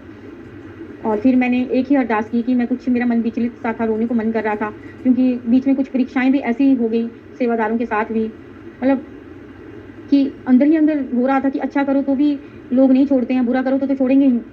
और चाहे सेवादार है, चाहे संगत है, कौन कैसा है, ये तो तभी, ये भावना जो है वो, ये सब गुरु पे डिपेंड करता है, सब गुरु की कृपा पे डिपेंड करता है। गुरु किसको कौन सी किस तरह से शिक्षा देगा, जिसको गुरु ने बनाना है ना, उसको गुरु बना के ही हटेगा, चाहे जो मर्जी कर लो। जिसको बदलना है बदल के ही हटेगा। और बहुत साल पहले एक सत्संग आया था, बहुत साल नहीं, थोड़े टाइम पहले, तो उसमें कंटिन्यू सुनाया था कि एक घर है जिसमें गुरु पिताजी के पूरा सवेरे से शाम तक मंत्र जाप चलता रहता है, और वहाँ पे गुरु पिताजी साक्षात रहते हैं। और जो आंटी हैं वो बहुत ही कम बोलती हैं, बहुत कम, तो उनको गुरु पिताजी ने इतनी कृपा कर दी है, सब कुछ ही समझा दिया, सब कुछ। तो ये जो सत्संग हमें आते हैं ना, ये हमारे लिए होते हैं कि आगे जाके हमें कैसे बनना है, क्या शिक्षा हमें लेनी है। और ये गुरु से हम जितना प्यार करेंगे ना, गुरु पे जितना भरोसा देंगे करेंगे, क्योंकि गुरु लेके भी आजमाता है, गुरु दे के भी आजमाता है। अब जैसे चौकी में मुझे सारी सिद्धियाँ मिल चुकी थी और पूछा भी शुरू हो गई, मगर अचानक से सब कुछ बदल गया, हर चीज़ चली गई, हर चीज़ ले ली गुरु साहब ने। और बाद में मुझे मैसेज आने लगे कि जिसने दिया था उसने ले लिया और वो वापस भी दे सकता है, जिसने हाथ खाली किए वो दोबारा से हाथ भर भी सकता है। तो परीक्षा के बगैर तो कुछ होता नहीं, आसानी से कुछ मिल जाए तो उसकी कदर भी नहीं होती, और घस घस के ही पत्थर जो है वो हीरा बनता है। और एक गुरु जो है वही अपने शिष्यों को जानवर से इंसान बना सकता है।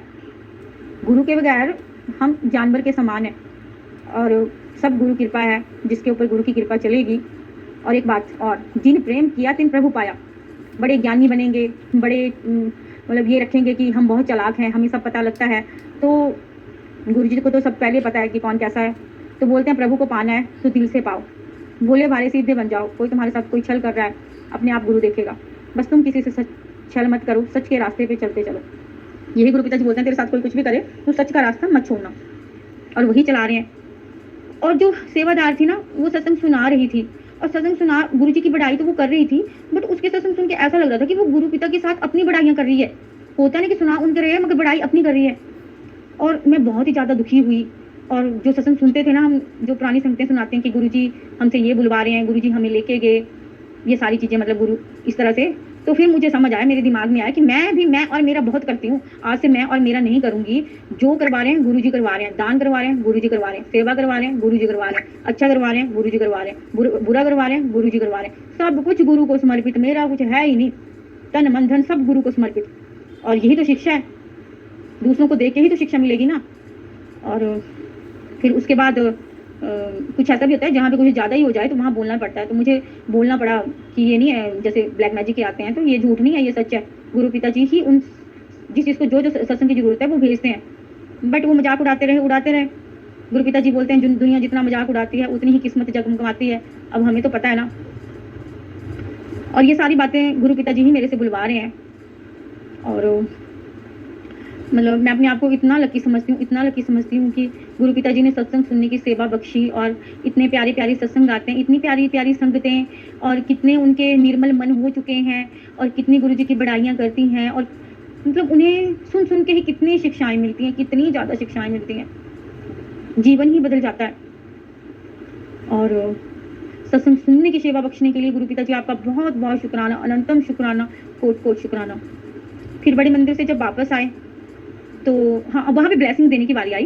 तो जो आंटी थी जो बात कर रही थी, जिसने एक नहीं 2 बार बात की यही कि चैनल्स टीआरपी बढ़ाने के लिए करते हैं, व्यूअर्स बढ़ाने के लिए करते हैं, ब्लैक मैजिक कुछ नहीं होता, ये नहीं होता, वो नहीं होता। मैंने उसे कुछ बोला नहीं, टक्कर नहीं दी उसे, बट बाद में कुछ संगतों को तो बोल ही दिया।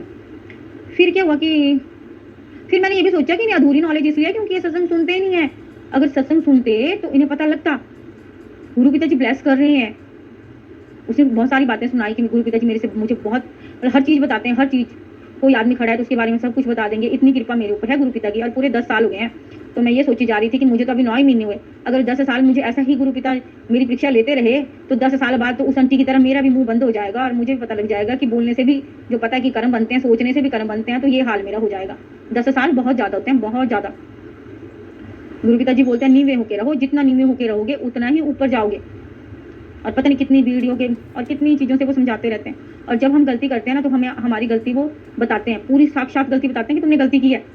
और दंड भी देते हैं, दंड देते हैं वो अपनों के थ्रू। घर में लड़ाई हो जानी, क्लेश हो जाना, स्ट्रेस हो जाना, ऐसी कंडीशन पैदा हो जानी कि मतलब बहुत कष्ट होना। तो इस तरह गुरु जो है वो प्यार ही नहीं करता। अगर हम गलत करेंगे तो हमें सिखाने के लिए दंड भी देता है, हर चीज़ करता है गुरु। और जो शिष्य जिनकी उन्होंने जिम्मेवारी ले रखी है, जिसे नामदान दिया है, उसकी तो गुरु ने पूरी जिम्मेवारी ले रखी होती है, उसे तो गुरु सुधार के ही छोड़ता है। तो नामदान बख्शने के लिए भी गुरु पिताजी आपका बहुत बहुत शुक्राना, अनंतम शुक्राना। जाने अनजाने में मैंने नामदान मांगा था, भक्ति मांगी थी, पर मुझे पता नहीं था कि भक्ति करना इतना डिफिकल्ट है। एक बार तो गुरु पिताजी ने बोला था कि तुम क्या सोचते हो भक्ति करना आसान है। मैंने खुद पत्ते खा के जो है पत्ते तक खाए हैं और लोगों से निंदा तक करवाई है अपने कर्म पिटवाने के लिए। भक्ति में बड़ा कुछ होता है। बोलते हैं कि ये जो भक्ति करता है वो एक नंगी तलवार के ऊपर चलता है। अगर तलवार के ऊपर भी पहुंच जाएगा ना तो भी नीचे गिरने का डर होता है, इतनी खतरनाक होता है भक्ति करना। और भक्ति में सबके आगे हारना पड़ता है, अगर हारोगे तो जीतोगे। और गुरु के ऊपर पूरा विश्वास होना चाहिए कि जो है गुरु है। तो इस तरह गुरु पिताजी ने दोनों तीर्थ स्थानों पे जो है वो यात्रा करवाई, अलग अलग लोगों से मिलवाया, उनके अलग अलग विचार, बड़े सेवादार, उनके भी कैसे सोचें, कैसे उनके विचार, और जो हम सत्संग सुनते हैं उनसे हमें कितना मतलब जानकारियाँ मिलती हैं और कैसे कैसे हमें क्या क्या देखने को मिलता है, वो सब गुरु पिताजी ने दिखाया। मतलब जहाँ भी जाओ परीक्षा भी साथ में और शिक्षा भी साथ में। और फिर क्या हुआ कि बस में मैं बैठी थी और ये सारी चीज़ें जो हो रही थी उससे मुझे डिप्रेशन एंजाइटी डिसऑर्डर है। तो मैं खिड़की की तरफ बैठ के रो रही थी और मैं बोल रही थी गुरु पिताजी आप मुझे ना इससे अच्छा मौत दे दो, मतलब मेरे जीवन ले लो, मैं बहुत दुखी हो चुकी हूँ। एक तो पूरा घर तहस नहस हुआ पड़ा है और ऊपर से अच्छा कर रही हूँ तो भी लोग मुझे ही सुनाते हैं, और बुरा करती हूँ मतलब अगर गलती से बुरा हो जाता है तो भी मुझे ही कष्ट होता है। इन लोगों को ये भी समझ नहीं आती कि अगला बंदा कितना दुखी होगा। ये मुंह से शब्द निकाल रहे हैं तो ये भी नहीं सोचते कि हम इसे ऐसा किसी को ऐसा बोल रहे हैं तो हमें बोलना चाहिए या नहीं बोलना चाहिए। तो तभी क्या हुआ कि एक भजन लगा था वहाँ पे भोले बाबा का, तो मेरे ऊपर कृपा तो है ये भोले बाबा की। तो क्या हुआ कि लगा वो तो मुझे, मैं झूमने लग जाती हूँ। तो वैसे मैं झूमी थी पहले। तो गुरु पिताजी सोचते होंगे कि ये ज़्यादा ही डिप्रेशन में चली गई है। तो आगे जो 2-4 लेडीज़ थी जो मेरा सपोर्ट कर रही थी वो बोलती हैं भोले बाबा आजा थोड़ा डांस कर ले। फिर मेरा मन तो था नहीं, पर मैं उठी और थोड़ा मतलब बस में थोड़ा ऐसे ही नाची तो थोड़ा मन और सा हो गया। और इस तरह गुरु पिताजी हमारा ख्याल रखते हैं, बहुत ज़्यादा ब्लेस करते हैं, बहुत ज़्यादा। और सवेरे जब वापस आए तो फिर जो आंटी थी ना जो ये बातें कर रही थी या थोड़ा उसके मन में था, उस सब संगतें चली गई। मेरा फोन डैड था, मैंने 10 मिनट तक उसके घर में लगाया और वो बैठी तो थोड़ी सी उससे बातचीत हुई कि ऐसे ऐसे मेरी लाइफ में चला हुआ है फेस की, मेरे जो अपने ही हैं वो सारे मतलब किस तरह से सेल्फिश निकले और गुरु पिताजी ने उन सबको दूर कर दिया। और मैं बहुत ज़्यादा इमोशनल हूँ और मेरी लाइफ में बड़ा कुछ चला हुआ है, ऊपर से मुझे डिप्रेशन भी है, तो कभी कभी मैं हाइपर हो जाती हूँ और मेरे हस्बैंड भी मुझे कुछ ऐसी बातें बोल देते हैं जो मेरे दिमाग में लग जाती हैं। तो ऐसे ऐसे सुना रही थी और सुनाया कि आपका नंबर भी मुझे शिव मंदिर में मिला और मेरे साथ जो भी होता है शिव मंदिर में होता है। तो थोड़ा उसका भी मन थोड़ा चेंज हो गया, बदल गया। और गुरु पिताजी की ही इच्छा थी कि मैं इस तरह उनसे बात करूँ। और वहाँ पे मुझे 2 ब्लेसिंगें मिली, दोनों ब्लेसिंगें गुरु चरणों की ही थी और मैंने मांगे भी चरण है। एक चरण स्वरूप में मैंने खुद निकाला था और 2 जो हैं वहाँ से और मिले। और एक छोटा सा बनाया मैंने, बनाया हुआ था कि गुरु के चरणों मांगना है तो गुरु के चरण मांगिए, और गुरु के चरण मांगेंगे ना तो गुरु के चरणों में ही सारा ब्रह्मांड है और गुरु के चरणों में जाकर ही भव से, इस संसार रूपी भव से पार हो सकते हैं। तो गुरु पिताजी बोलते हैं कि जब तक तेरा काम ना हो जाए तब तक बड़ाइयाँ नहीं करनी है और ना ही किसी को बताना है क्योंकि नज़र लग जाती है। बट इतना बताना चाहूँगी कि बहुत हार्ड परीक्षा है और अब मुझे समझ भी आ रहा है कि मतलब इतनी हार्ड परीक्षा क्यों है मेरी। और एक बात और समझ में आई कि जैसे मैं बोलती थी मेरे पास ये सिद्धि है, ये सिद्धि, अब दिमाग में एक बात घुसी कि जो गुरु है ना, गुरु गोविंद दोनों खड़े काको लागू पाए, बलिहारी गुरु आपने गोविंद दियो मिलाए, कि गुरु से बड़ा कोई नहीं है, भगवान भी नहीं है। गुरु जो है वो ज्ञान देगा तभी भगवान की प्राप्ति होगी। तो यहाँ पे वो था कि आज दिमाग में आया, जैसे शिव जी भगवान है ना, शिव भगवान के रूप में खड़े हैं और शिव गुरु के रूप में खड़े हैं, तो चरण किसके पड़ेंगे? गुरु शिव जो हैं वो भगवान के रूप में उनके चरण पड़ेंगे, या शिव जो गुरु के रूप में उनके चरण पड़ेंगे? तो हम पड़ेंगे शिव गुरु के रूप में जो हैं उनके चरण में।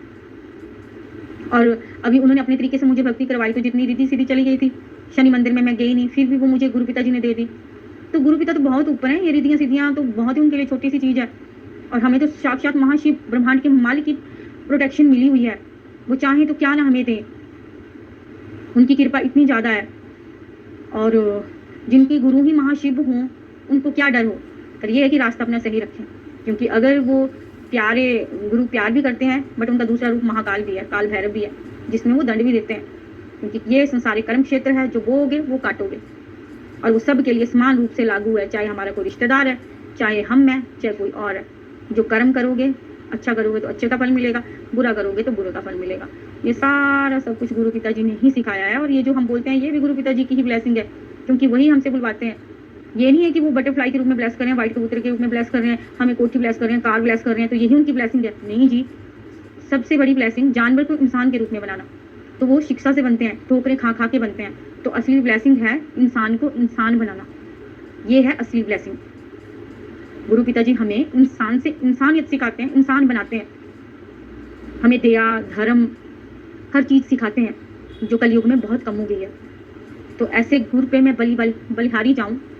और मैंने पहले भी ये बोला था कि गुरु पिताजी मुझे आपसे प्रेम चाहिए, प्यार चाहिए, प्यार चाहिए, तो मुझे प्यार ही चाहिए, प्यार ही चाहिए, और आपके चरणों में स्थान चाहिए, नामदान चाहिए। और गुरु पिताजी जाने अनजाने में हुई जितनी भी भूलें हैं, पाप हैं, और किसी का दिल दुखाया है, चाहे इस जन्म में चाहे पिछले जन्म में, उसके लिए क्षमा कर दीजिएगा गुरु पिताजी। हम आपके जैसे भी हैं, असी चंगे माड़े तेरे गुरु जी सानू बख्शो, गुरु जी सानू बख्शो, असी कीते पाप बथेरे गुरु जी सानू बख्शो, गुरु जी सानू बख्शो।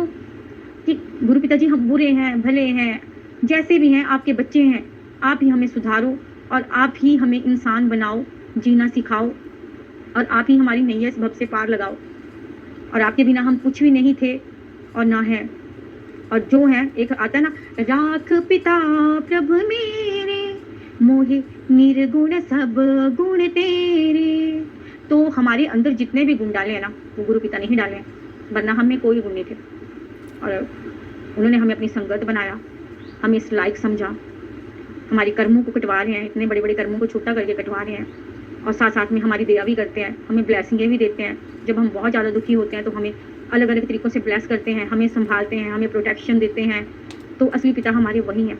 मैं तो बोलती हूँ कि अगर जो 5% संगत के अलावा जितनी भी संगत है ना, अगर गुरु पिता जी से सच्चे मन से प्यार करें ना, तो जो असली पिता हैं, असली माता हैं, वो गुरु ही हैं। जो हमारे जन्म देने वाले माता पिता है ना, उनसे भी ऊपर गुरु ही है, क्योंकि वो भी हमें वो नहीं दे पाए, न दे पाएंगे जो हमें हमारे गुरु ने दिया। ये गुरु जी हमारे जन्म माता पिता तो हर जन्म में बदले होंगे, मगर गुरु तो हमारे हर जन्म में वही रहे, तभी उन्होंने हमारा हाथ थामा। और वो बोलते हैं कि मैं जन्म जन्म से तुम्हारे साथ हूँ। माता पिता भाई बहन सब से हमारे कार्मिक बंधन है। जो हमें जितना दुखी करता है उसको हमने उतना ही पिछले जन्म में दुखी किया होगा, तभी वो करता है। और हम इतने मैक्सिमम इतने बुरे हालात में होते हैं, गुरु पिताजी हमें बचाते हैं। तो बताओ पिता कौन है? असली गुरु है ना। हमारे माता पिता भी हमें बीच में छोड़ देते हैं, अपने सहारे जियो मरो, सच है ये, मैक्सिमम के साथ यही होता है। मगर गुरु जो है वो कभी भी हमारा साथ नहीं छोड़ते। और गुरु जी ने ही मुझे गुरु पिता बोलना सिखाया था। और आज की डेट में मुझे पता लगता है कि गुरु जी ने गुरु पिता बोलना क्यों सिखाया, क्योंकि उन्हें पता था कि रिश्ते कौन से कैसे हैं और बच्चे को क्या चाहिए क्या नहीं। तो जो भी बच्चा दिल से गुरु पिताजी को अपना पिता मान लेता है और उनकी बातों पे चलता है, उनसे नाराज होके भी नाराज नहीं होता, हर चीज़ों को समझता है, तो गुरु पिताजी उसे मतलब उसके ऊपर इतनी रहमत करते हैं, इतनी रहमत करते हैं ना जिसका कोई हद नहीं। और परीक्षा भी वो उसकी लेते हैं जो गुरु पिताजी देखते हैं कि इसका मन बहुत निर्मल है और ये मतलब दिल से लोगों से दिल होता है ना कि दुखियों के लिए दिल का तड़फना या किसी के लिए बुरी भावना नहीं रखना। बट इतना ज्ञान हमें होता नहीं है जो गुरु पिताजी देते हैं। बट वो परीक्षा उसी की लेते हैं जो उन्हें बहुत प्यारे होते हैं। लेता है भगवान परीक्षा अपने प्यारे भक्तों की, हरि को थाह लगानी है, तेरा प्रेम सच्चा है या सिर्फ पानी है। तो यही है, मुझे यही आता है कि मतलब प्रभु जो हैं वो परीक्षा लेते हैं देखने के लिए कि हमारा बच्चा हम पे कितना ट्रस्ट करता है। और मेरे साथ तो इतना कुछ हुआ है जिसकी कोई हद ही नहीं, जिसे मैं सुना भी नहीं सकती। वो चीज़ें हुई हैं मेरे साथ, और मैंने कभी भी गुरु पिताजी पे ब्लेम नहीं डाला है। उन लोगों से नाराज़ हो गई, मगर गुरु पिता से नहीं हुई, क्योंकि मैं अपने गुरु पिता से बहुत ज़्यादा प्यार करती हूँ, बहुत ज़्यादा। और गुरु पिताजी जो हैं, हर जन्म अगर मिले तो वही मुझे पिता मिले, चाहे मेरे माता पिता हो ना हो, बट गुरु पिता हमेशा मेरे जीवन में रहें। मुझे वही चाहिए, उनका ही प्यार चाहिए, और ये जीवन उनको ही समर्पित है, और उनका ही ये दिया सब कुछ है, ऐसे भी और वैसे भी। तो ये सत्संग सारा गुरु पिताजी ने ही करवाया है, तो सत्संग सारा गुरु पिताजी को ही समर्पित है। और एक बार फिर से गुरु पिताजी का दर्शन करवाने के लिए बड़े मंदिर और बंगला साहब बहुत बहुत शुक्राना, और ज़िंदगी में इतनी सारी कीमती बातें, अमूल बातें सिखाने के लिए बहुत बहुत शुक्राना। और इसी तरह गुरु पिताजी सब पे करुणा करें, सब पे कृपा करें, और सबको इसी तरह से जीवन जीना सिखाएं, और इस संसार के जो काम क्रोध लोभ मोह हैं, चक्रों से बाहर निकालें और अपने शरण में लें। तो इसके साथ में ये सत्संग गुरु पिताजी ये सत्संग समाप्त करवाते हैं। जय गुरु जी, शुक्राना गुरु जी। जय गुरु जी आंटी जी। तो ये था सत्संग चंडीगढ़ से, और अब एक सत्संग लेते हैं हम देहरादून से। तो शुरू करते हैं। जय गुरु जी। जय गुरु जी संगत जी, जय गुरु जी, शुक्राना गुरु जी, कल शुक्राना मेरे गुरु जी का रोज़ हुक्म होता है, और गुरु जी की कृपा से रोज़ मेरे जीवन में एक नए सत्संग जरूर होते हैं, एक से भी ज़्यादा सत्संग होते हैं। तो गुरु जी ने बोला कि तेरे को बहुत अच्छा, तो तुझे रोज़ शुक्राना करना चाहिए, शुक्राना सत्संग भी कराना चाहिए। बट अभी तबीयत बताया था पिछले सत्संग में भी कि तबीयत थोड़ी ठीक नहीं थी, तो उस वजह से सत्संग कराना अभी संभव नहीं हो पा रहा है, क्योंकि गुरु जी को सफाई बहुत पसंद है, और अभी इतनी हिम्मत नहीं हो रही है शरीर में कि सफाई कर पाओ। पर गुरु जी की कृपा से पहले से बहुत ज़्यादा बेहतर है। और गुरु जी ने कहा था अपना सत्संग शेयर करना, तो मैं इसलिए अपना सत्संग शेयर करूँगी। पर सत्संग शुरू करने से पहले मैं अपना गुरु जी का मंत्र जाप करूँगी। ओम नमः शिवाय, शिव की सदा सहाय। ओम नमः शिवाय, गुरु जी सदा सहाय। जय गुरु जी, शुक्राना गुरु जी। तो मेरा सत्संग ये है कि मैं बहुत टाइम से बीमार चल रही हूँ, मतलब मुझे 1 साल हो चुका है। तो मैं बहुत डॉक्टर्स को दिखा चुकी थी। पहले मेरा 2.5 साल एंग्जाइटी का इलाज चला, तो डॉक्टर्स ने मुझे कभी भी बताया नहीं कि एंग्जाइटी किस वजह से होती है, और सिर्फ नार्कोटिक्स पे रखते हैं, जो कि बहुत शरीर के लिए बेकार होती है। तो जब से गुरु जी से जुड़ी, तो गुरु जी का मतलब संदेश था मुझे कि दवाई छोड़ दे तेरे सही थी, तो मैंने दवाइयाँ खाना छोड़ दी। बट उसके बाद क्या हुआ, मुझे लगा कि पता नहीं मुझे क्यों इतनी टेंशन होती है। तो गुरु जी मुझे बोलते हैं तू छठ टेंशन में तेरे ना आना, तो मुझे अब टेंशन नहीं होती, मुझे पता जो गुरु जी करेंगे अच्छा करेंगे।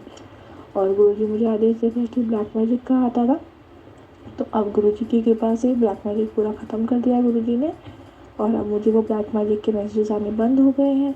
और अब गुरु जी कहते हैं कि मैं तो हेल्थ ब्लेस करूँगा। तो गुरु जी से आज मुझे गुरु जी ने ऐसी, मतलब हमारे यहाँ पे एक, वैसे तो गुरु जी बोलते हैं महमो हिम्मत पढ़ो, पर ऐसा होता है कि कई बार गुरु जी बोलते हैं कि चलो, मैंने ऐसी मेरे को जानने वाले हैं, मैं उनके यहाँ पे गई, तो वहाँ पे ऐसी बात हो रही थी। तो मैंने उनसे पूछा, क्योंकि उनको देवी आती है, तो मैंने उनसे पूछा कि क्या कहते हैं, मेरे को ना ऐसे ऐसे दिक्कत हो रही है। तो मैंने बताया कि क्या कहते हैं कि मेरे ना पैर में दिक्कत हो रही है। तो मैंने पूछा देवी माँ बताइए कोई बड़ी दिक्कत तो नहीं है। तो उन्होंने बोला कि बेटा आप सोचते बहुत हो। तो गुरु जी मुझे बहुत बोलते हैं कि जब मैं बैठा तो तू सोचती क्यों है।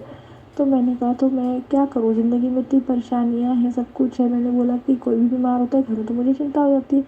जानती हूँ कि मेरे पिता बैठे हैं, सब ध्यान रख रहे हैं। मम्मी की तबीयत ख़राब हुई है अभी परसों, तो मैंने गुरु जी से अरदास करी, गुरु जी मम्मी को ठीक कर दो। मतलब आप मानोगे नहीं, मेरी जैसे नींद टूटती, मैंने तब भी यही महसूस करा कि मैं ओम नमः शिवाय का ही जाप कर रही हूँ। मैं दिन रात ओम नमः शिवाय का जाप कर रही हूँ। सोते सोते भी सोचूँ कि उठ के मम्मी को जल प्रसाद देना, जल प्रसाद से दवाइयाँ देनी है, क्योंकि गुरु जी के संदेश से आ रहे हैं। तो गुरु जी दीन दर्शन में भी मुझे यही समझा रहे हैं कि जल प्रसाद पिए कर। तो मैंने वही सब गुरु जी के नियमों का पालन करा, और मेरा जीवन, मतलब गुरु जी बोलते कि तू पहले का जीवन मत देख। तो मैं गुरु जी की कृपा से मेरे जीवन में ज़मीन आसमान का अंतर आ गया। पहले मैं एक बिल्कुल बोलते हैं कि डिप्रेस्ड इंसान हो चुकी थी, एंग्जाइटी की, मतलब अब बीमार तो मैं आज भी हूँ। मैं ये नहीं बोलूँगी कि बिल्कुल ठीक हो, बट गुरु जी बोलते हैं ना कि बड़े बड़े कष्ट मैं काट दूंगा, पर थोड़े थोड़े कष्ट मुझे झेलने पड़ेंगे। अब हम नहीं जानते कि हमने कौन से जन्म में कौन सा गलत काम किया, पर गुरु जी ने अपने आप से जोड़ लिया, तो इससे अच्छा कर्म तो हमें लगता है कि कोई भी नहीं होगा। तो मैं बहुत परेशान थी, तो मेरे को लग रहा था मेरे पैर में बहुत दिक्कत हो रही थी, मतलब मेरा पैर टेढ़ा जा रहा था। मेरे को समझ ही नहीं आ रहा था मैं क्या करूँ। मैंने गुरु जी को अरदास करी, मैंने गुरु जी से, मतलब देवी से आते, उन्होंने बोला कि आपकी नसों की दिक्कत है ही, और कुछ नहीं है, ऐसा ज़्यादा चिंता सोचते बहुत हो। तो मैंने कहा ठीक है, अब मैं नहीं सोचूंगी, अब मैं गुरुजी पे छोड़ दूँगी, गुरुजी को जो नहीं लगेगा गुरुजी अपने आप करेंगे, वैसे भी गुरुजी नहीं करना, मैं कौन होती हूँ करने वाली। तो फिर मैंने गुरुजी से आते वक्त पूछा, मैंने कहा कि मैं रिक्शे में बैठी तो मैंने गुरुजी को बोला, गुरुजी मेरी टांग ठीक हो जाएगी अगर, तो मुझे तिथि रूप में दर्शन दो। तो 5 मिनट हो गए चलते चलते मतलब गाड़ी में, तो मुझे कोई तितली नहीं दिखी। तो उसके बाद क्या हुआ, मैंने फिर गुरुजी को बोला, गुरुजी नहीं करोगे क्या टांग ठीक, अगर करोगे तो मुझे तितली दिख जाए। तुरंत मुझे तितली दिख गई। और जब मैं वहाँ से देवी उनके घर से बाहर निकली तो मैंने देखा कि भैया वहाँ तो कम से कम 1 किलोमीटर चलना था। मैंने कहा गुरुजी मैं क्या करूँ, मैं तो इतना नहीं चल सकती। अच्छा मेरे साथ जो था एक भाभी थी, वो तो गुरुजी को नहीं मानती, वो देवी माँ को ही मानती है, तो मैं तो गुरुजी को मानती हूँ। तो पर ठीक है, देवी माँ को भी मानती हूँ, बट मुझे लगता है कि एक इंसान क्या ही बता सकता है, गुरुजी तो जगत जहान के पिता है, उनको तो सब पता है। तो मैंने गुरुजी को बोला, गुरुजी मैं तो नहीं चल सकती। तभी तुरंत मुझे सफ़ेद कलर की तितली दिखी और एक गाड़ी आके रुक गई। तो उन्होंने ना मतलब कोई गाड़ी आगे पीछे कर रहे थे, तो उन्होंने रोकी, तो मैंने शीशा खटखटाया। तो मैंने बोला क्या आप बाहर तक जा रहे हो, तो उन्होंने बोला हाँ। तो मैंने बोला क्या आप मैं छोड़ दो, कहते हैं हाँ जी बैठ जाओ। तो मैंने गुरुजी का बहुत बहुत शुक्राना किया कि गुरुजी आपको पता है मेरा पैर नहीं चल रहा है। तो मैं बहुत परेशान हो रखी थी। तो उन्होंने पूछा कि आपको कहाँ तक जाना, तो जहाँ पे रिक्शा स्टैंड था वहीं पर उतारा, तो मुझे चलना नहीं पड़ा। उसके बाद फिर मैंने रिक्शा करा और 2 रिक्शा बदल के मैं चली गई, घर आ गई। और गुरुजी ने मुझे रास्ते में गुरुजी को जाते हुए बोला, तो गुरुजी मुझे कम से कम नहीं तो 5-6 बार अपने दर्शन करा देना तिथि रूप में। पहले मुझे लगता था कि सब बोलते कि उन्हें तिथि रूप में दर्शन होते, तिथि रूप में दर्शन होते हैं, मेरे को तो अपने घर के आसपास कभी कोई तिथि दिखती ही नहीं है। मतलब मैं गुरुजी क्या मुझे दर्शन देते हैं, और वो दिन और आज का दिन है गुरुजी मुझे इतने डिवाइन दर्शन देते हैं तिथि रूप में। मतलब मेरी बेटी को स्कूल छोड़ने जाती तब तिथि दिखती है, आती हो तब तिथि रूप में दर्शन होते हैं। फिर क्या हुआ, मैं घर आई, मैं बहुत परेशान हुई, मम्मी को बताया कि नसों की दिक्कत हो। मैंने बोला कोई बात नहीं, हम यूट्यूब पे सर्च करते हैं कि क्या दिक्कत है क्या है। तो फिर पता चला कि विटामिन B12 की कमी से होता है। अब विटामिन B12 की कमी तो पता चल गई। मैंने मम्मी क्या खाऊँ इसके लिए मैं, तो गुरुजी ने मुझे एक बार बोला कि तू दूध पी हल्दी डाल के और देसी घी डाल के, तेरा पैर का दर्द ठीक हो जाएगा। तो मैंने 1-2 दिन पिया, फिर पूरी उतना हिम्मत नहीं होती, कोई बनाने वाला नहीं था, क्योंकि मम्मी की तबीयत खराब हो जाती, मेरी भी हो जाती है। तो फिर बस ऐसे ही रहता है। फिर गुरुजी का शाम को तिलक वगैरह करा तो थोड़ा बेटर लगा, पर अभी भी पैर चल नहीं रहा, तो उससे ना घबराहट होती है। तो मेरे को लगा सिर्फ कैल्शियम का होगा, तो मैंने कैल्शियम की दवाई खा ली। फिर उसके बाद बैठे बैठे मम्मी मुझे ऐसी बोलती है कि बेटा वो तेरे को ना एक बार डॉक्टर ने एक इंजेक्शन लिखा था। मैंने कहा हाँ मम्मी, मैंने कहा उससे ठीक होगी थी। मम्मी कहती हाँ मैं तुझे बोला था कि 10 इंजेक्शन लगने, तुमने सिर्फ 4 इंजेक्शन लगाए तो ठीक होगी, तुझे छोड़ दिए। मैंने रिसर्च करी, मतलब ढूंढा चैट्स में, तो मुझे दिख गया कि वो इंजेक्शन का नाम। और मैंने सर्च करा, मैंने उस वक्त चैट में पढ़ा, तो मैंने डॉक्टर से पूछा भी था कि इंजेक्शन किस चीज़ का है। तो उन्होंने मुझे ये बोला कि आपकी बॉडी में कुछ केमिकल बढ़ गया, उसको घटाने के लिए। उन्होंने मुझे ये नहीं बताया कि विटामिन B12 की कमी की वजह से ही एंग्जाइटी होती है, डिप्रेशन इसी वजह से होता है। तो उन्होंने मुझे नहीं बताया, उन्होंने मुझे गुमराह कर दिया। मैंने कहा ठीक है, मुझे तो ठीक होने से मतलब है, हम लोग होते ना तो रिसर्च नहीं करते। दो मैं मेडिकल फील्ड की हूँ, बट वो होता है इंसान बस डॉक्टर जो कह रहा है उसकी बात पे चलता जाता है। तो गुरुजी ने मुझे संदेश, मैंने गुरुजी भी शाम को अरदास करी, गुरुजी मुझे खड़ा नहीं हो जा रहा है, मुझे ठीक करो, मुझे जॉब भी करनी थी, बच्चे को स्कूल छोड़ने जाना है, लेने जाना है। गुरुजी के पास है मुझे। गुरुजी ने सेकेंड हैंड गाड़ी ब्लेस भी कर दी, क्योंकि नई गाड़ी तो भी लेने की इतना वो नहीं थी। गुरुजी के पास से मुझे सेकेंड हैंड एक्टिवा भी मिल गई है, तो मेरा जो खर्चा होता था, मैं आपको दूसरी बेटी को छोड़ने जाती लेने जाती थी, वो बच गया। पर अभी क्या है, शरीर में इतनी हिम्मत नहीं, तो मैं गाड़ी नहीं चला रही हूँ। अभी मैं सोच रही हूँ कि तो मैं बिल्कुल ठीक नहीं हो जाती, गुरुजी के पास है और बड़े मंदिर भी मैंने जाना है, तो मैंने कहा उसके बाद ही मैं जाऊँगी। पर और पता है गुरुजी की कृपा इतनी है कि अभी थोड़े दिन पहले मेरी फ्रेंड की ब्लेसिंग मेरे पास आई। तो जिन्होंने ब्लेसिंग भेजी उन्होंने बोला कि आपकी फ्रेंड के लिए मैंने एक पेन और गुरुजी की ब्लेसिंग के रूप में पेन और ब्रेसलेट भेजा और एक स्टिकर भेजा, वो आप रख लेना। तो मैं उन्होंने बोला कि अंकल जी मेरे पास तो कार है नहीं। तो उन्होंने बोला कोई बात नहीं, आप रख लो। तो मैं नहीं जानती थी, मतलब मेरे गाड़ी लेने का 3 साल से प्लान बन रहा था कि मेरे को था कि एक्टिवा लेनी है सेकेंड हैंड, क्योंकि नहीं तो 1 लाख से ऊपर, और अभी 1 लाख की तो क्षमता है नहीं, क्योंकि बच्ची को पढ़ाना है, उसकी पढ़ाई पर ज़्यादा वो है, प्रायोरिटी है। तो मुझे बहुत बढ़िया गाड़ी, मतलब सही रेट पर मिल गई और अच्छी कंडीशन की गाड़ी मिल गई। तो मैंने कहा गुरुजी, सबसे पहले मैंने स्टिकर, तो मैंने कहा मम्मी वो स्टिकर कहाँ पर है, मुझे स्टिकर तो मेरी गुरुजी का स्टिकर लगाना है। तो मैंने, वैसे हम लोग डांट कर लेके जाते हैं अपनी गाड़ी, बट अभी हिम्मत नहीं है तो भी टाइम नहीं कर रही था लंबा, तो मैं नहीं लेके गई। तो मैंने अपने गुरुजी का स्टिकर लगा दिया। तो मैंने बोला बस अब मैं गाड़ी चला लेती हूँ, मेरे को वहमों में नहीं पड़ती मैं। मैंने कहा ठीक है, मैं जब जाऊँगी तब मैं डांट कर लेके जाऊँगी, जब मैं ठीक हो जाऊँगी। तो फिर मुझे गुरुजी ने मेरे सवालों का जवाब दे दिया कि मुझे B12 की कमी है, मुझे कोई दिक्कत नहीं है, बस मुझे सोचती जाता हूँ मैं, वो तो गुरुजी मुझे बहुत बोलते हैं कि मेरे होते हुए बहुत सोचती है। और फिर गुरुजी ने मुझे इंजेक्शन का नाम भी बता दिया। अभी मुझे इंजेक्शन मिला नहीं है, पर इंजेक्शन कल से लगने शुरू होंगे, हफ्ते में 5 5 इंजेक्शन लग गए हैं और मैंने देखा कि उसका असर पहले दिन से नहीं है। मैंने अभी परसों भी एक इंजेक्शन लगवाया था, उससे मुझे थोड़ा फ़र्क लगा था, पर वो ये कि भाग दौड़ हो जाती क्योंकि बच्चे को भी देखो, घर को भी करो, मम्मी की तबीयत ठीक नहीं थी तो उनकी दवाई वगैरह सब कुछ करना होता है। गुरु जी इतनी हिम्मत देते हैं कि मैं सब कुछ कर सकती हूँ, ऐसा नहीं है। गुरु जी कहते तुम्हें बहुत क्षमता है, तो बहुत आगे जाएगी। तो गुरु जी की कृपा से बहुत सब कुछ बहुत अच्छा चल रहा है। बस गुरु जी से यही अरदास है कि सबको ठीक कर दो गुरु जी, सबकी सेहत बेस्ट करो। एक अभी मैं इंस्टाग्राम पे ही एक कोई संगत तो नहीं बोलूँगी, पर एक संगत की फ्रेंड है, तो मेरे मन में बहुत आ रहा है कि यार उसको गुरु जी पे पूछो। वो 30 साल की लड़की थी, उसकी कैंसर से डेथ हो गई। तो मेरे मन में आ रहा है कि काश मैं उस लड़की को बोल पाती कि आप गुरु जी के पास जाओ, गुरु जी तो कैंसर पेशेंट तक को ठीक कर देते हैं। तो बहुत मन में अफसोस हो रहा है कि काश मैं गुरु जी के पास गई। मुझे नहीं पता वो गुरु जी की संगत है कि नहीं, मैं नहीं जानती, पर मुझे लगता है शायद उसका तय समय होगा। तो बुरा लगता है किसी के लिए, बट वही होता है कि गुरु जी को पता है किसके लिए क्या करना है। गुरु जी तो ब्रह्मांड की बोलते ना क्रिएटर है। तो बस अपने सत्संग को यहीं विराम दूंगी और गुरु जी से की ब्लेसिंग्स ही मांगूंगी कि गुरु जी बस जैसे अंग संग साही रहते हो वैसे हमेशा अंग संग ही रहना, और मुझे बहुत सारे मौके देना कि मैं हर पल आपका शुक्राना करूँ, हर पल। अभी गुरु जी ने मुझे बोला हुआ है कि मैं 30 अप्रैल तक का वेट करके खुशखबरी देने वाला हूँ। मुझे वो खुशखबरी मिली है, मुझे नहीं पता गुरु जी। मैंने बोला गुरु जी ये मत बोलना कि सैलरी क्रेडिट हो गई तो वो खुशखबरी है, वो तो खुशखबरी है ही, पर उससे ज़्यादा बड़ी खुशखबरी अगर आप मुझे दोगे तो मुझे ज़्यादा अच्छा होगा। तो देखो गुरु जी ने क्या रखा हुआ है अपने पिटारे में हमारे लिए, अपने बच्चों के लिए। उनके पास तो वो होता है जिनको भी सोच भी नहीं सकते। मैंने जब सोचा भी नहीं था, गुरु जी ने मुझे बोला था कि 9वीं वाले दिन मैं तुझे ब्लेसिंग दूंगा, और 9वीं वाले दिन मेरी गाड़ी आई।